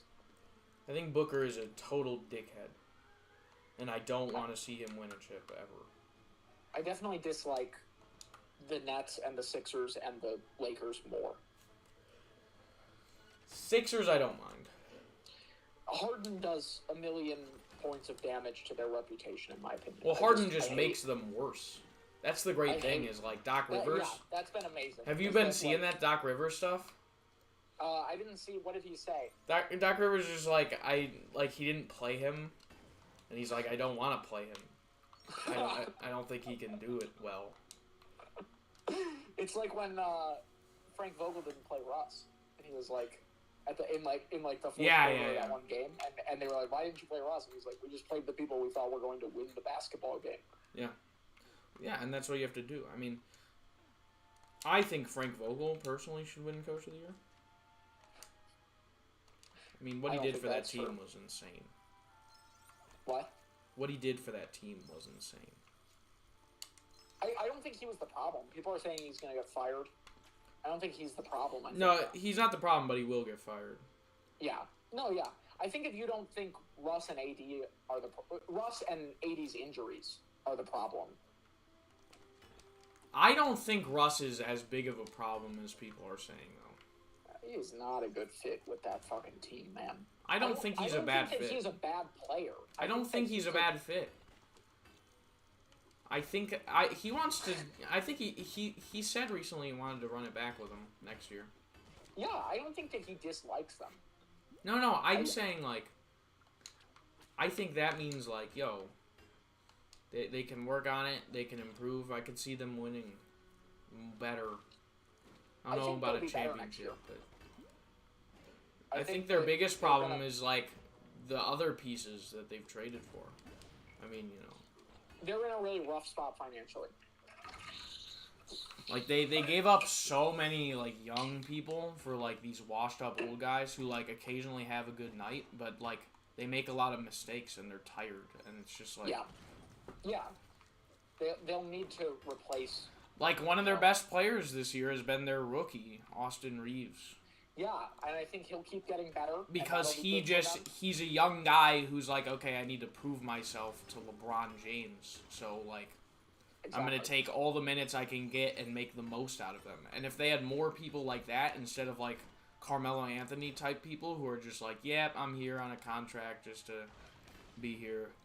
Just to win a ring, hopefully. Yeah. And it's really looking like that's not going to happen, so I don't really give a shit about being here. Yeah, exactly. No, I agree. The Lakers are a mess. They're out. They're done, which is, like, amazing. That is crazy, though. It's so nuts.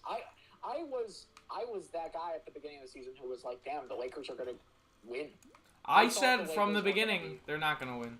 No, yeah, and a lot of people did make that. There were a lot of people like me, and there were a lot of people like you. Isn't it amazing that I'm always right, though? You are typically right. About everything. This Suns prediction that you have that they're going to lose in, like, the second round. Watch it happen. I'm very curious to see, because I really think either one has a very strong possibility of happening. You could be totally right. You could be totally wrong. Watch it happen. The Mavericks are going to the NBA Finals. Yeah, what's the seeding right now? Where are the Mavs at? I have absolutely no idea. But that's not the point. Mavs are fourth. Right now. Golden State's playing right now, and they're going to get another win. So, yeah. Likelihood is Mavs are fourth against Utah. Ooh. That'll be an interesting series. That'll be a great series. And I think they could be a really great series. If they beat Utah, that's good practice for the Suns. Yeah. Because the Suns and Utah have a pretty similar build. Yeah. Yeah, I can see that. Except Phoenix is, like, way better. Way more cohesive. Everybody likes each other. And yeah, that's really the big difference, is they just have good... And Donovan Mitchell is a problem for Utah. Yeah, both are good, just not really together. Yeah. But, interesting. So they would play, and then whoever wins that would be up against, what, Phoenix? Yeah. They would play Phoenix. Or the Clippers. Or the, Pelicans or whatever. But they're going to play Phoenix. Mm-hmm. It's all very exciting. Interesting. Very interesting. So if the Mavs win that, then Phoenix is a second-round exit, and you're right on both counts.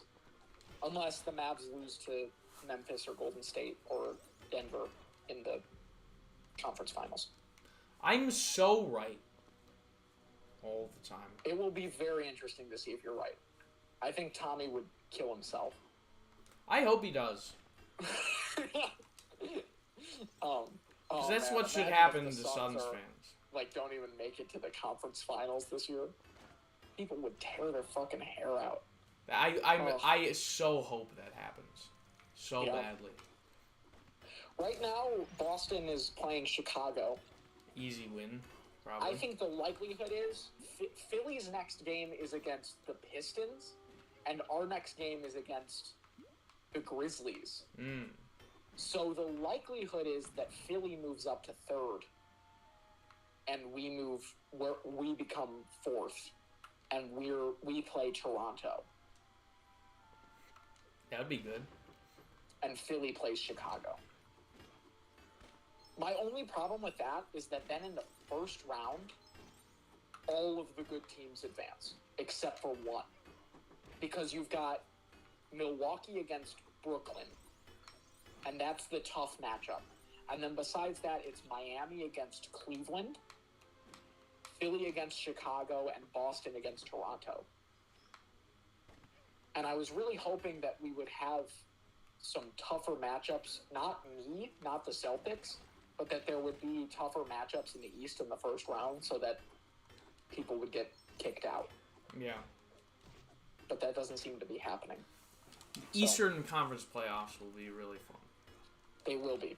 I'm very excited about that. That's the other thing I don't like really about Phoenix is they've sort of made the Western Conference playoffs boring as shit. Except when Dallas beats them in the second round. I think those top 4 teams in the West are all interesting. I mean, maybe not Golden State. I don't know. Golden State I'm not as high on. But Memphis and Phoenix and Dallas are all kind of exciting. Yeah. Whenever those teams play each other, it'll be. I would love a Mavs Grizzlies conference finals. That would be great. And a Mavs Celtics finals. Oh, that'd be so fun. Would be pretty great. It would be terrifying to me, but it would be pretty great. Because that's like the two future stars versus one another. Yeah, and very defensive-minded teams that had kind of big comebacks this year. Although the Mavs are in a conference where... No, but those two teams have the best record since the All-Star break. Yeah. AZ Cards Phoenix Suns on God. Suns equals 2022 champs. Suns are in a tier by themselves. They would clap Dallas. They wouldn't, though. I mean, anything could happen in a playoff. I'm not saying that Dallas will definitely beat them. I just hope that Dallas would beat them because I think that the Phoenix Suns are shit people. And they don't deserve to win a chip. I don't like their attitude about the game. It's very, people in Phoenix seem to really like their attitude because they're it's hard to describe how they act, but they're just they treat it like they're at a birthday party where they just dance all the time. It's fucking take the game seriously. It's one thing, it's so weird. When I went and saw that Suns game, I was like, what the fuck are you guys? They're all just out there dancing during warm-ups. It's I mean, I guess if they're winning and they can still do that, that's cool. But it's I mean, if I was going to play Chicago at home and I was the Phoenix Suns, but they do it all the time. Yeah, that's the thing. Fucking take your shit seriously. Whatever that would piss me off as a coach. If I went on the floor and saw my team doing that, I'd be like, what the fuck are you guys doing? Yeah. I don't like their attitude. Devin Booker's a total fucking douchebag. But I don't think they're that bad. But you know what? I don't. I just didn't like his attitude in the playoffs last year. He bitches a lot. And in that Milwaukee series, all he did was bitch to refs. I hate when people bitch to refs. Just play the fucking game and help your team instead of I agree. being at the other end complaining all the time. It's so embarrassing. Who is your sixth man? My sixth man is Tyler Hero. Yeah, me as well. Hold on. I wrote stuff, though. Yeah. He's averaging 20 points a game, 5 rebounds, 4 assists. He's shooting 44% from the field, and he's shooting 39% from 3. His free throw is 86.8. And he's a huge reason why Miami wins when, their bench comes out. Like Yeah. he's like really good at maintaining leads, and I find him to be very impressive and fun to watch, which I think is an important part because Yeah. He's got a the little bit NBA of at its LaMelo, core is like, for confidence. entertainment purposes. So when a boring team is playing, i.e. the Suns, you know, I find them less likely to get my approval because they're boring. Yeah. But Tyler Hero is very fun to watch. And I think, I mean, it'd be fucking bizarre if he didn't start next season. It'll be interesting because he's been so shockingly successful in the sixth man role. Yeah, it's almost like you don't even want to move him. Yeah, like just don't. It's not broken, so just like leave him alone. You know what I mean? Yeah. No, that's true. But they should probably experiment with it. If they play him like 2 games starting and he's just like terrible, and you're just like, okay, you're a bench guy forever. Yeah. Then what's that gonna hurt? But it's all, yeah, like what if he can go out and score 30 if he starts, you know? Yeah, exactly. That's what you could gain from that. You're not really risking a lot. So I agree. I think he's kind of the future of that team because T and Bam are kind of the future of that team, which is a good future to have. Yeah, could be worse. They have a great situation right now because they have great vets and great like young talent and a good core, and they They have a good coach, winning. Yeah, they have a good coach. Eric They're winning, Spoelstra. and they're.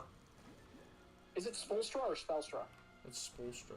Spoelstra. Or that's how I've heard it pronounced. Yeah, I think that's right. Yeah.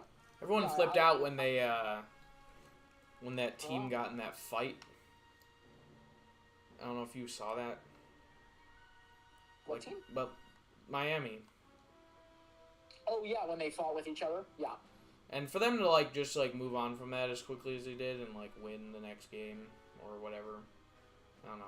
They're just a really great team, you know. They put their personal opinions to the side and can close out. Yeah. I think so. definitely don't hate Miami. No, there's no reason to. I don't like Jimmy Butler that much. Really? I like think him. I think he's just kind of all talk. He's always like, "Yo, you want to fight, bro?" But you probably could just pummel him. I feel he wouldn't actually fight. He just seems like a. I don't know. There's something about him where I'm just like, That's odd to me. I don't know. I can't agree with that. But you know what? That team's great.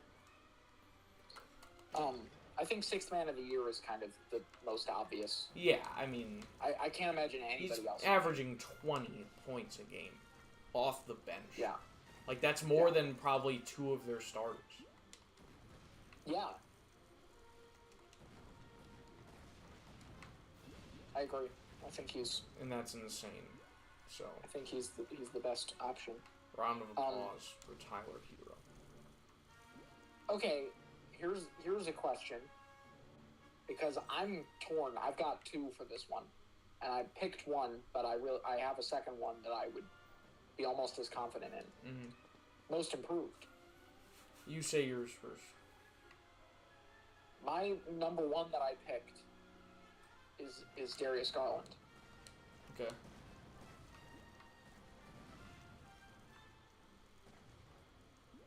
Who's yours? I picked Tyrese Maxey. That's a great pick. Last season, he averaged 8 points, 1.7 rebounds, 2 assists, and was shooting 30% from 3. This season, he's averaging 17.4 points, 4 rebounds, 4 assists, and he's shooting 43% from 3. He's also proven to be a really clutch player, and it's only his second season in the NBA. He's fun to watch. I'm proud of how he's been playing, and I think he's a really good fit for the team. He's stepped up when he's had to, and he's won. Yeah, I mean, he just, like, all of a sudden he had to become the second option. Yeah, and he's won a lot of the games that they've counted on him to win. Yeah. That's a great pick. You might be right. What's up, Titus? I love watching Sixers games just because Tyrese Maxey. Very interesting. I don't really watch a lot of Sixers games. I don't like the Sixers, so I don't. He's one of the reasons why I like them. Like, I don't love Joel Embiid that much, but what's his name? Yeah, we'll talk about that. But yeah, I like Tyrese Maxey as well. I don't seem to like him as much as you do, but I that's a really good pick. Thank you. I picked Darius Garland. I think Darius Garland. I didn't look so much at stats as you. I like the vibes. You know, I think just watching a player, you can get such a great sense of how vital they are to the way that a team. Like I would see like Jokic's stats and be like, oh yeah, he seems great, but like what? And then I watched him play the Celtics, and I was like, holy shit, this dude's fucking incredible. Yeah. You know, and that like brought such a different, you know, so Darius Garland to me is just like amazing because like he was like a sixth man and he just was not the guy, and then all of a sudden he was the guy. I mean, he was sort of the guy because of Sexland. Like, that was a big thing last season. Yeah, because Sexton is like... When did Sexton get injured? This season. This season, yeah. But they were like a famous duo, so I thought of him as like a competent player. I thought they had a different starting point guard. Oh, I don't think so, man. Oh, then I'm making that up. Then definitely I think yours is better than mine. I really thought that they had a different starting point guard before this year. No, yeah. Huh. Well, then I'm wrong. My other option is Ja Morant, which... That's definitely, yeah. I can see that for sure. Darius Garland is leading the MIP race right now. Yeah, I know he is. That's why I saw him and I was like, oh yeah, that's a great choice. I agree with that. But Ja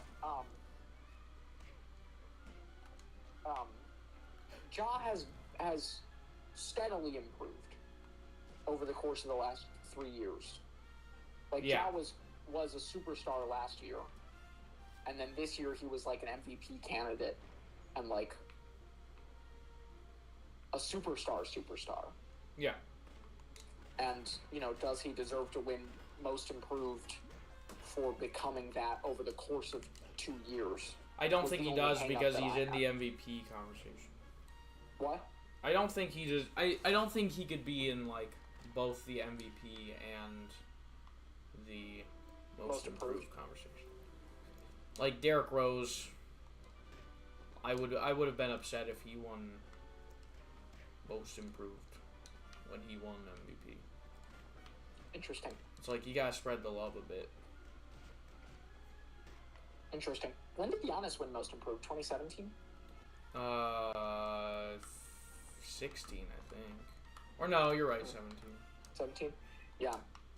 And then he won his first MVP in 19? Yeah. No, 18. No, he won 19 and 20. 18 was Harden. No, I'm wrong. Oh wait, no. Sorry, I got my years mixed up with COVID. That's okay. It's a little confusing because it's like the second part of the year. Yeah, so. I was thinking Jokic won in 20, but it was 21. It was 21, yeah. Yeah. No, but, you know. But I can kind of get behind that idea. I don't know. I don't think they're totally mutually exclusive. Like, you could shockingly improve to an MVP level. Like Magic winning Rookie and Finals MVP or something like that, you know? Where, like, you could simultaneously be the best rookie in the league and also the best player in the league. Like, that's not necessarily something that, like, wouldn't be possible. But I don't think that Ja is the best player in the league. So I don't think that's even important. I mean, he could be in the conversation. Yeah. He's one of the 7 or 8 best players in the league. Yeah. But the fact that he got to that level when last year he was not there, and the year before he was even more not there. So I think he won rookie. Ja? Yeah, he did. Yeah, he beat Zion. Yeah.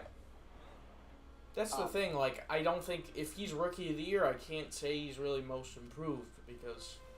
That's where it's interesting. But, like, he's significantly better than he was. Yeah, but is that... I don't know. I sort of just expect that from him. I don't think you can really give a superstar player most improved. That's interesting. But what about Giannis? Well, that was before he popped off. No one was viewing Giannis because he was a 15-round pick. And he didn't win Rookie of the Year. Yeah. It's just different. Yeah. Yeah, that's fair. I think Tyrese Maxey was a great pick. Thank you. I was pretty proud of that. I kind of agree with you on that. I really enjoyed watching him this season. Yeah. Yeah, I've heard nothing but great things about him. I mean, he looks like a giant dumbass. But, like, he can play basketball pretty well, which I guess is... I don't think I could tell you if Tyrese Maxey was sitting next to me. I could. I have no idea what he looks like. He has, like, a weird lip thing. It's like this. Tyrese next. You're going to need to give me 10 minutes. Tyrese next. Tyrese next. Oh, I see. He has dreadlocks, I think. But yeah, he's good. Okay, so we're down to our last 2 awards here. It's exciting. These are kind of big. I'm curious to see how we match up on this. Defensive Player of the Year.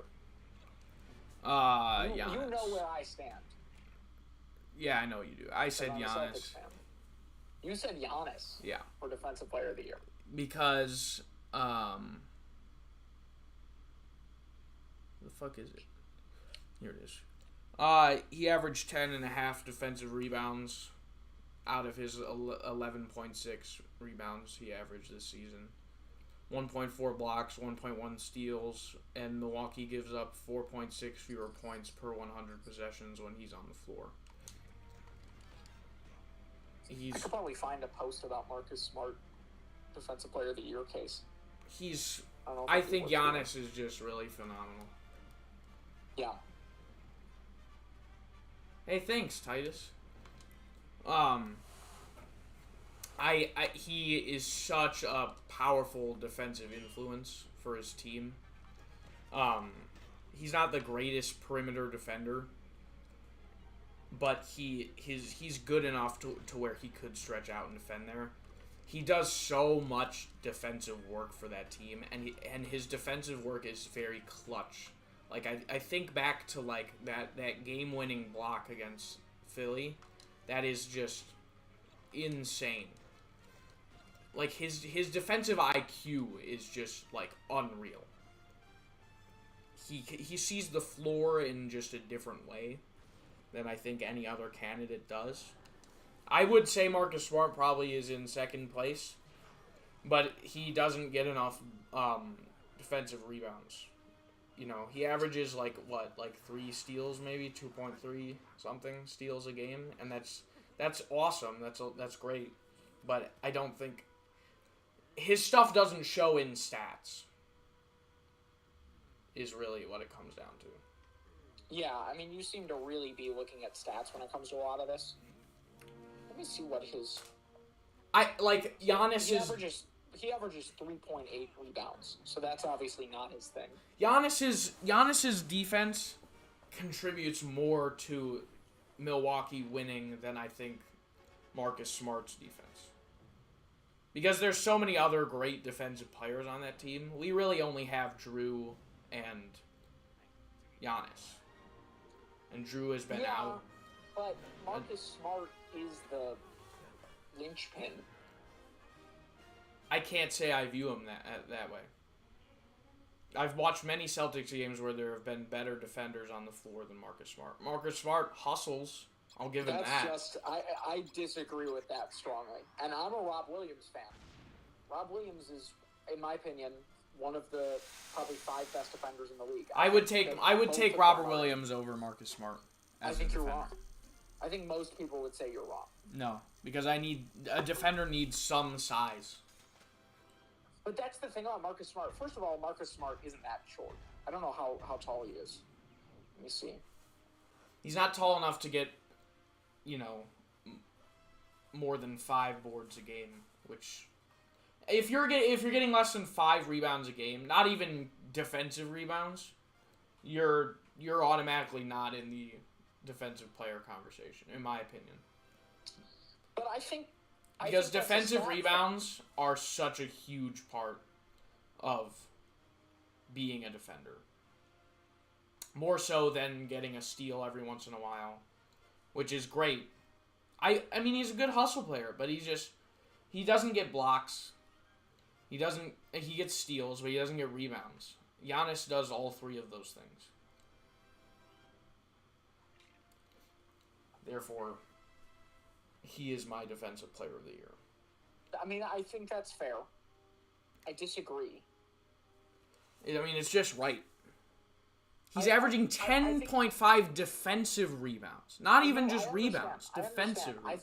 I think you're putting a stronger emphasis on the rebounding than I would, personally.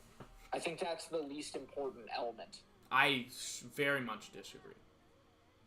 I think Marcus Smart is a defensive guard who can guard 1 through 5 and who doesn't show up on the stat sheet. I mean, that's the inherent problem in guards in Defensive Player of the Year contention. Is that they don't show up on the stat sheet. Here's what I'm saying. If you take a look at, like, the top 10 scorers in the league, right? Yeah. I would much rather have Giannis guarding them than Marcus Smart. I disagree. You'd rather have Marcus Smart defending Kevin Durant than Giannis defending Kevin Durant. Yes. You're wrong. No, I'm not. I'm actually not wrong. You are wrong, because we've seen how that size defender has played out in the playoffs with P.J. Tucker on Kevin Durant. It didn't end well. Yeah, except P.J. Tucker is not the defender that Marcus Smart is. I just don't think Marcus Smart is as good as you think he is. I disagree completely. Marcus Smart is How many steals does he average? 1.7. Oh my God! Like why is he in the conversation? Because he doesn't show up on the stat sheet. Dude is insane. He's not insane. He can't be insane if he doesn't show up on the stat sheet whatsoever. You need to show up a little on the stat sheet to be considered insane. He shows up a little on the stat sheet. He has fucking 1.7 steals. 1.7 steals and 4 rebounds is your defensive player of the year? Yes. No. Because what he does in the world is... What does he do in the world that Giannis doesn't do? He's a better guard. He guards everybody. How so, though? With 100% energy and doesn't let them, get to the basket. Neither does Giannis. Giannis is, the ultimate rim protector. I disagree. I watched them play the Bucks last night, and that wasn't what happened. And I think rim protection is overrated. And on top of that, Marcus Smart, for a guard, is a great shot blocker at the rim. No. By the way, did you see Jaylen Brown block Giannis last night? No, I did not. I didn't watch the game. Giannis went for a dunk, and Jaylen Brown blocked it clean out of his hand. Good for him. It was pretty awesome. And so did Marcus Smart. Actually, both of them blocked Giannis last night. Good for them. Giannis is the best defensive player in the league. I disagree. That is just a known fact in general that Giannis... No, that is not a known fact. It is a known fact. It is a known fact that people around the NBA know for a fact that Giannis will probably go down in history as the most defensively minded player, or the best defensively minded player in NBA history. I don't know what your That has what that has your been logic- said by I've countless never heard people. I've anybody talked say to that. Tommy about it constantly. It is a belief that a lot of people have. I've never heard Because anybody say he is that. so influential defensively on his team. His defense is the reason the Bucks are where they are right now. Marcus Smart, Because is his court arguably- vision is unmatched when it comes to defensive plays. Marcus Smart is arguably the best defensive guard in the last 30 years. That's a joke and a half. No, 30 years? it's not. Or just under 30 years since Gary Payton. That's a dumb take. It's not a dumb take. I personally don't think guards can really be defensive players of the year. That's wrong. That's the I think what I've been seeing throughout, like hearing throughout your entire argument is just a bias against guards as defensive No, players it's not a of the year bias. because It's don't just show up they on they the don't do stat enough. sheet. They don't do enough defensively to be considered defensive player of the year. They do a lot for a guard as on the defensive end. But part of if you defense, think that Marcus Smart doesn't do a lot defensively, you're insane. he does a lot defensively as a guard. But there's only He does a so lot much defensively defensively, you can period. do as a guard. You're wrong. How am I You're wrong? just- What's wrong with because what I he- just said? Because he guards like No, he so intensely yeah. the entire time to the point where people cannot get to the basket. I don't know. You're literally describing Giannis word for word. I understand, but Marcus Smart is not as tall as Giannis. And Which he's automatic, accomplishes that. and that's reflected in his rebounds, which is a huge part of defense. Therefore, Giannis wins because he gets boards and he can completely also disagree. stop I people from completely getting to the disagree with basket. everything you just said. And you're saying that guards can't be defensive player of the year, which is just straight up wrong No, I'm and saying not- it's very hard when they're compared to people like Rudy Gobert and You Giannis. said I don't think that a guard really can be defensive player Yeah. of the year. When they're up Okay. against people like Giannis and Rudy Gobert. Yeah, that's okay. So they can't be defensive player of the year because that's who they're up against. They're not going to Yes. not be up against them. So Because they will always do more defensively. That's just the truth. that's not the truth. You are If looking you at the measure Celtics as defense a something Finn. besides the number of rebounds, Finn. blocks, and steals you get. You are looking at the Celtics as a whole, as a defensive team when you were No. talking. Marcus Smart No. individually is not carrying the Celtics defense. That's not what's happening. Let me get up the little post. Because I mean, he's not carrying the Celtics defense because there are a lot of good defenders, but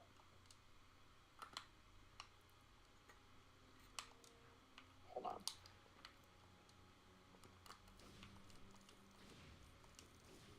He is first in loose balls recovered per game. Wow. He is fifth in steals per game. How many of those loose balls were offensive? How many of those loose balls did he have to do with getting them to loose balls? He is fifth in defensive win shares. You're not answering my question. I don't have the answer to that question in front of me, Sullivan. That is what I like to call a Graphic. loaded stat. That is Okay, a, so just the a stats that you pick are good enough, and the stats that I'm looking at are not good enough because they're in support of Marcus Smart. no. He recovers loose balls all the time. What are the other stats you listed? By the way, when a ball goes loose, that means nobody has possession of the ball. So it can't be defensive or offensive. The recovery of the ball is a defensive play, regardless. That's not what I said. You said how many of those loose balls were defensive. That's not what I said. What did you say? I said how many of those loose balls did he have to do with? What the fuck does that mean? He recovered them. I know, but how did they become loose balls in the first place? If you're asking if Marcus Smart is a poor handler and he just gets his own ball back, No, that's not what I'm asking. happens generally. There's no stat that's how many loose balls did you recover that you didn't have to do with prior to them becoming a loose ball. I don't know where you want me to find that. That's not what generally happens. He throws himself at balls like 10 times a game. So he's a hustle player. Yeah, that's what's called a good defender, Sullivan. Yeah, it's not called Defensive Player of the Year. Why not? Why does that not count, but rebounds count? It's Because just going rebounds for a are a ball. huge part of defense. Like I've said, is, dude. So is steals and capturing loose balls. I know, but how many of those loose balls have led to scoring at the other end? How the fuck is that? How many of Giannis's rebounds lead to scoring at the other end? Almost all of them. That's not necessarily true because That there's is. no correlation between those two things. He grabs the ball and then he throws it to somebody and hopefully something happens. How the fuck? I think you're dumb to say I'm going to choose Marcus Smart over Giannis on my defensive team. I think that is a dumb thing to say because you get so much size, you get blocks, you get rebounds, and you get literally almost the same amount of steals from a 6'11" guy that you get from a fucking 6'4" dude. It is. I find it actually shocking that you would choose him. Marcus Smart is a stronger defensive player. That's just not true. Marcus Smart can guard Rudy Gobert. He can guard Joel Embiid. No, he cannot. He can guard Nikola Jokic. He has and he can. No. Yes. He can't guard them like Giannis can. If you go back and you look at, okay, when Giannis has guarded Joel Embiid, Nikola Jokic, and whoever else you just said, how many points did they score? I guarantee you it's lower than when Marcus Smart guarded them. And you know it, and I know it. I'm trying to find stats because I don't have them in front of me. But I think that's not true. I think that's absolutely absurd that you would say that a 6'4". I think it's absurd that you would say that a 6'4" guard could defend a 7-foot Rudy Gobert better than a 6'11" guard, or than a 6'11" It's power crazy, but forward. it's true. It's amazing. It's not Like true. that guy should win Defensive Player of the It's Year. not true.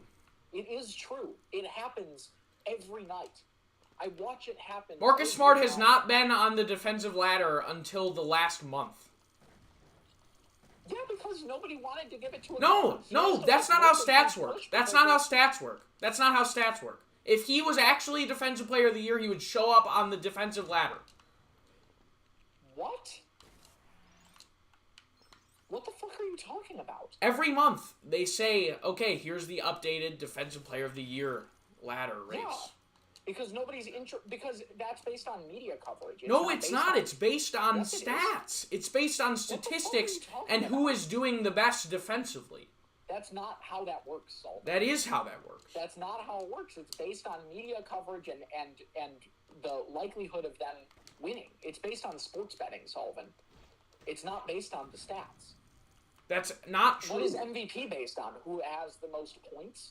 No, it's based on No. overall stats. It's based on sports betting. It's based on their over-under. It's definitely not based on their over-under. Yes, it is, Sullivan. That's what those ladders are entirely based on. I disagree. It's a fact. You can't disagree with it. I disagree with that fact. Okay. I think the fact that If that were the case, then Nikola Jokic would be number one in MVP voting the entire year and would never be contested because he is the stat sheet guy.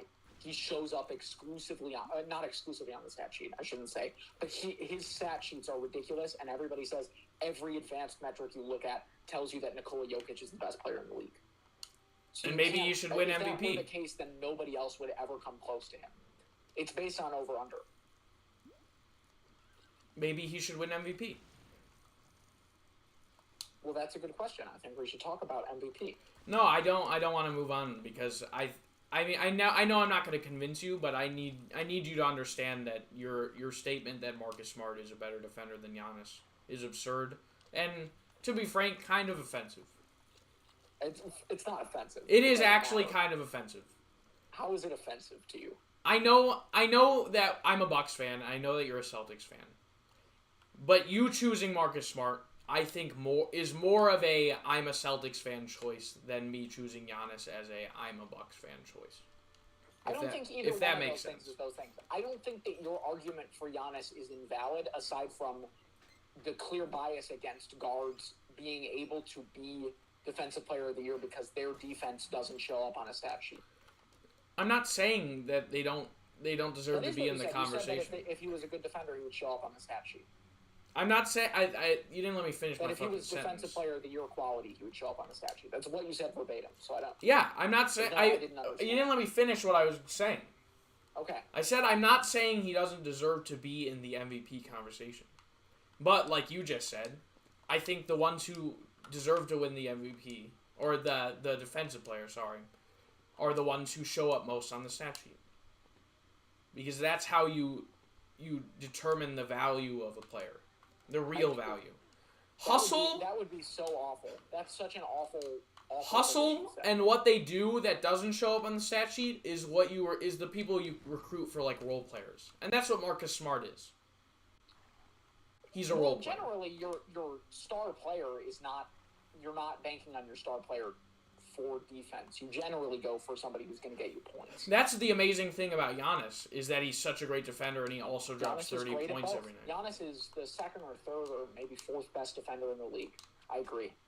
But Marcus Smart is the best. If you look at 90% of the Defensive Player of the Year lists on the internet, Giannis is number one, and there's a billion reasons why he's number one. That's actually not true. Marcus Smart is number one on every major sports betting site. The last time I checked, which was earlier today. Well, I don't know what to tell you. I'm looking at a bunch of different sites right now. Are they like reporters saying their personal lists? No. Or are they? I wonder if I can find what I saw today. It might have been yesterday. I might have seen it. I don't know.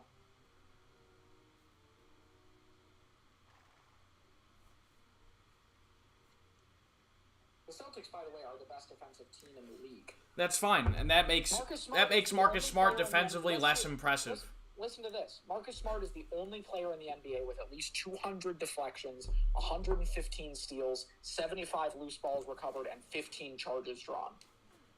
200 deflections don't matter.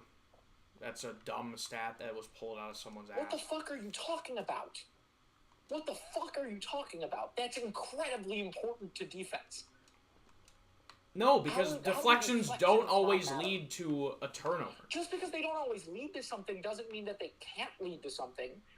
The fact that he's doing it consistently means that he's always giving them an opportunity to make it lead to something. That's being a good defensive player. That's fair. I can't argue that. But he is not doing enough in terms of rebounds. And he will never do enough in terms of rebounds. Honestly, I really would take Rob over him as defensive player.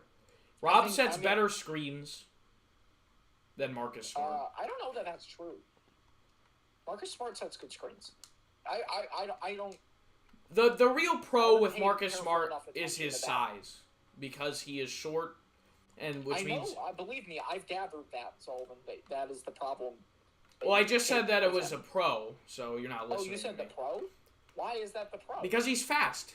He's very hustly. So he is able to sneak in there and get deflections, like you've said. I mean, I guess. But if you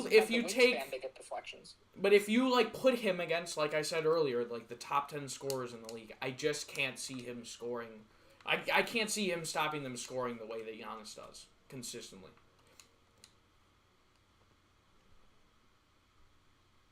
Simply because he is so easy to shoot over. He's not easy to shoot over, though. He is. Because he, first of all, won't let you shoot. Second of all, is a good shot blocker. He's not a good shot blocker. He is a good shot blocker. What is his blocking average? It's low. So how is he a good shot blocker? Because he gets in your fucking face. I don't mean shot blocker as in he hits the ball. He's good at shot contesting. Okay, that's very different. Sorry, I misspoke. But he's consistently people shoot 0 of whatever. Great players shoot 0 of whatever when guarded by him. By the way, last night, Giannis shot 0-4 when guarded by Grant Williams. All right, it Which sounds I like thought was a Giannis funny probably just stat. had a bad night, but the Bucks What? still won. Oh, well, Giannis didn't necessarily have a bad night. I'm just saying that's like Grant Williams was guarding him, and he shot 0-4 when guarded by Grant. I just thought that was interesting. Yeah, I don't find that very interesting. I'm sorry that I'm being mean to your guy. I actually am very offended by that. I know you are. Because You I seem to be taking I it think very of personally. Giannis as maybe like the best defensive player of like the next 20 years, and probably will go down with probably the most defensive player of the year awards in NBA history. So for you to say that, it does make me upset, I just disagree. because I don't think you're recognizing everything. He's a very good defensive player. I don't think he's necessarily the best defensive player this year, and I don't think he's necessarily the best defensive player in the league. That is fucking absurd. That is I don't absurd. think that's like a 100%. I don't think he's necessarily not. I'm very offended right now by you. I know you are. That makes me really it just makes me sad that like it makes me sad that a lot of people are considering Marcus Smart to be a better defensive player than Giannis, because He is. no, he's not. He's just not. Like, you can He say just he is. is, but he's just not. He does not help his team defensively as much as Giannis does. You're insane. Giannis provides an insane... I cannot wait for Giannis to get his Defensive Player of the Year award. I wonder. Hold on. Let me actually check this, because I saw the efficiencies landscape like today or yesterday. I want to see what the Bucks defense is.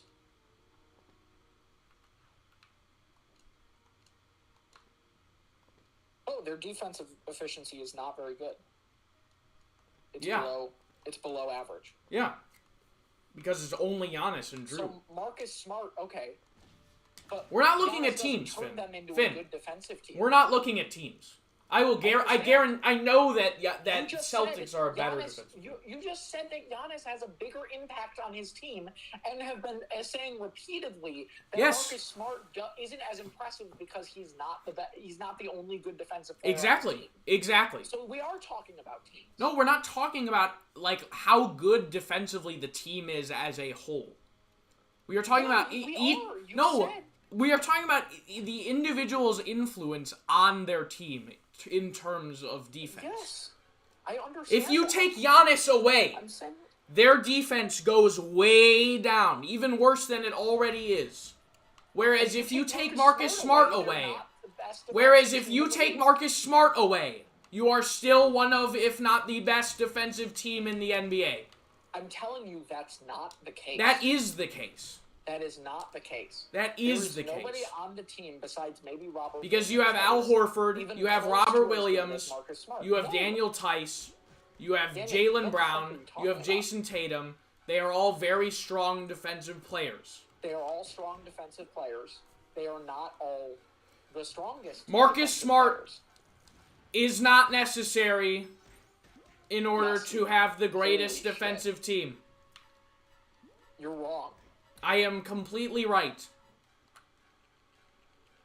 No, you're not. I am right. I guess you get to hold that opinion, but nobody agrees with you, and you're wrong. Oh, there are many people who agree with me, Finn. Nobody agrees with that's you. a dumb statement. No, it's not. That is a dumb statement. There are Nobody many agrees people with that you agree. that if Marcus Smart wasn't on that team, they would still be the best defensive team in the league. I said one of. You said one of or the best defensive team in the league. Yeah. Nobody agrees with that, is what I'm saying. I think many people would agree with that. No. Yes. Because Marcus Smart is not getting all of the stops. Marcus Smart is not setting all of the screens. Marcus Smart is not getting all the rebounds, as we know, because he's ass. Didn't Milwaukee take like a huge defensive hit without Brook Lopez? Not really. That's what I heard from like. We lost a little bit of paint defense, but it was more so we didn't have anyone who could really score inside the paint besides Giannis. So when Giannis would run in, he couldn't pass to Brook, who was already there. It caused more problems offensively than defensively. Brook Lopez is famously not a good defender. Very interesting. The man is lost. That's the whole joke. He has no idea what he's doing. More so defensively than offense. All right. Well, that was a good discussion. Meh. You're clearly very invested in Giannis. I just think it's insulting. I really do. And I can't wait for Giannis to get his 3rd Defensive Player of the Year award. Listen, man. I would not. I mean, I would be a little upset because I'm rooting for Marcus Smart.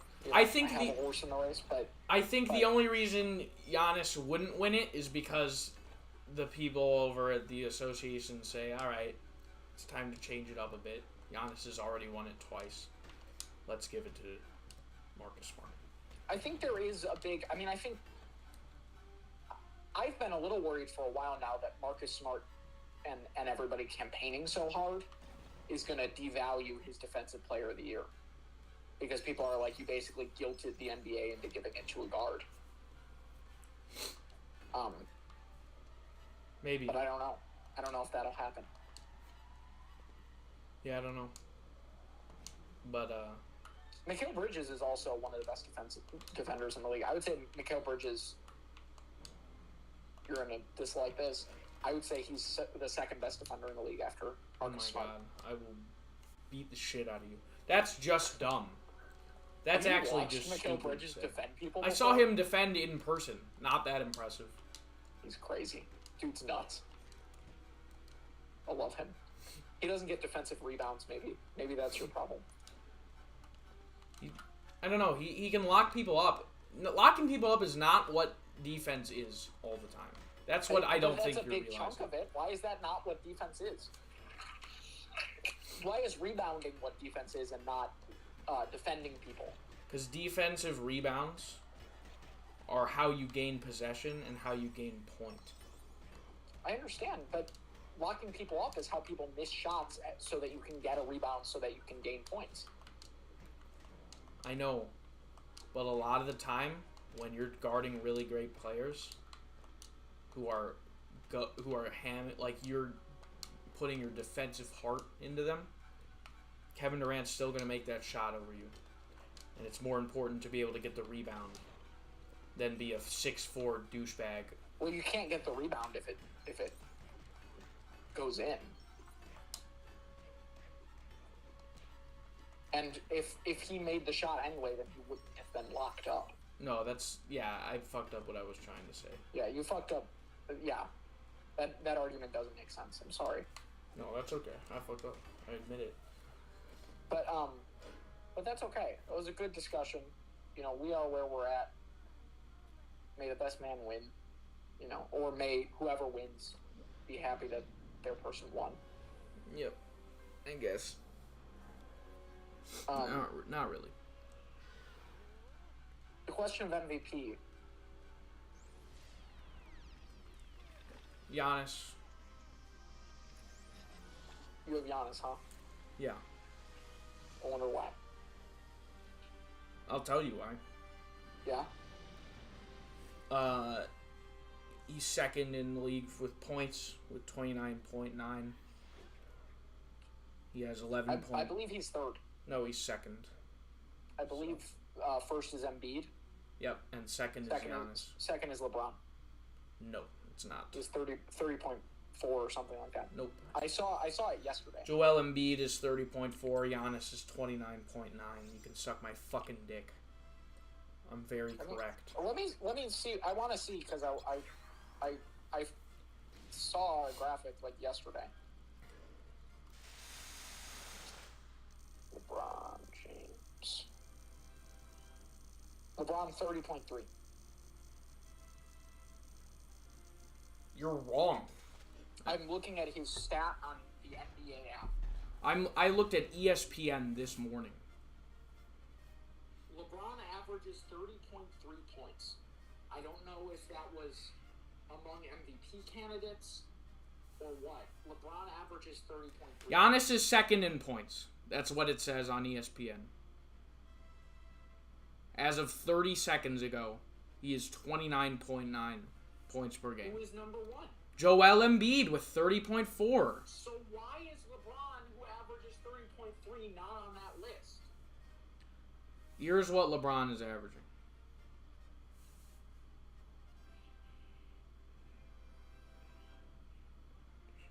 Oh, yeah, he does average that. I don't know why he's on the list. Yeah, he's second. Yeah, it doesn't matter. Look, Giannis can be third. It's okay. That's incredibly impressive and fine. Anyway, he's averaging 29.9 points, 11.6 rebounds, 5.8 assists, 1.4 blocks, 1.1 steals. He's shooting 55% from field. He's shooting 72% from the free throw. He brought his team to second seed in the East, which is why I think he's better than Joel Embiid.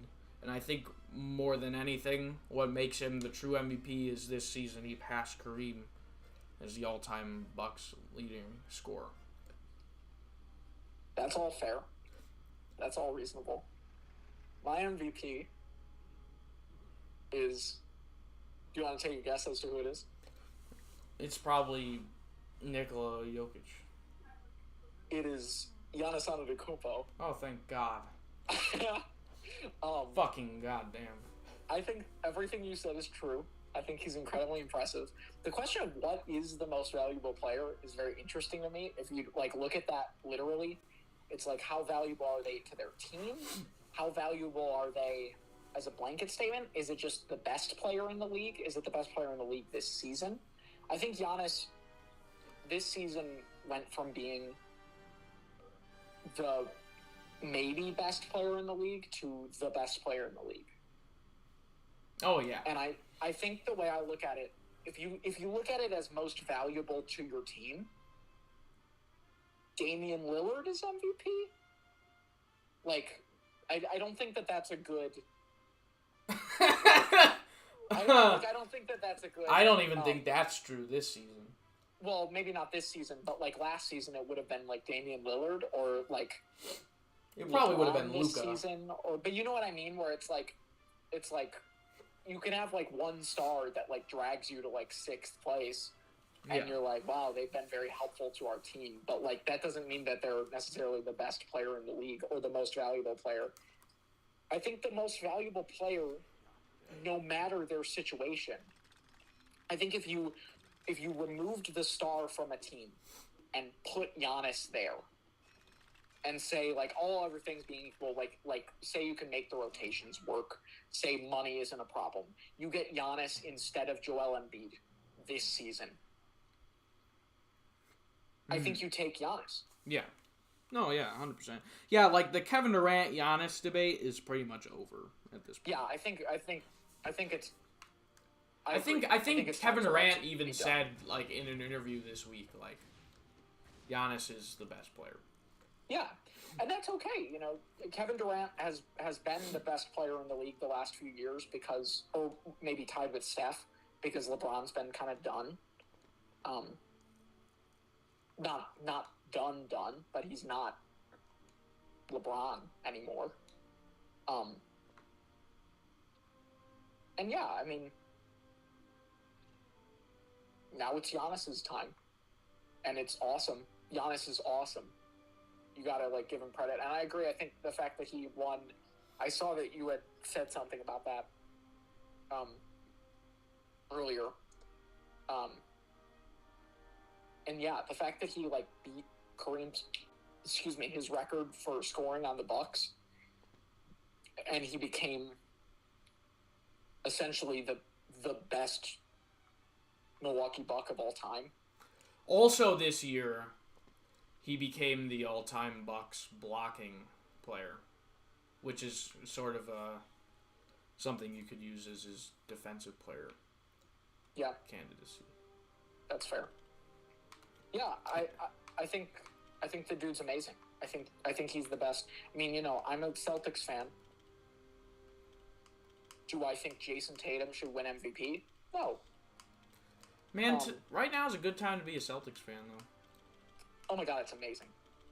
I mean, if you look back like a few months ago. Oh my god.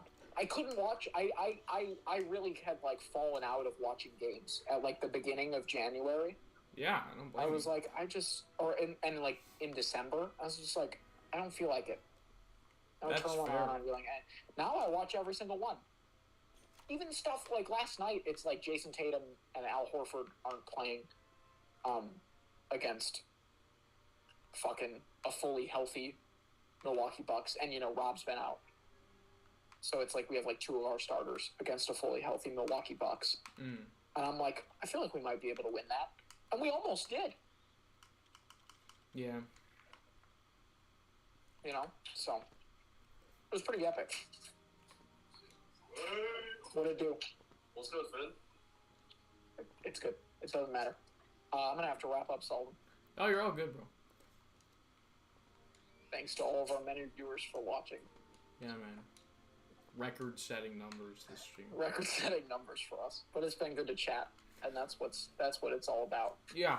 So Do you know when the awards get announced? that's a good question. I don't. Happens like during the playoffs. Might be at the start of the playoffs. I know we were in Disney last year when they got announced. Yeah. I think they get announced like staggered, actually. But It's last not, year like, all was at once. different because of Corona. Yeah, but it was like still during the playoffs. But You know so what I mean? that was like second round when. Yeah. Stuff. Yeah, I don't know. We'll see. Good chatting with you. Yeah. All right. Thanks, guys. Goodbye. Thanks, everybody. Bye-bye.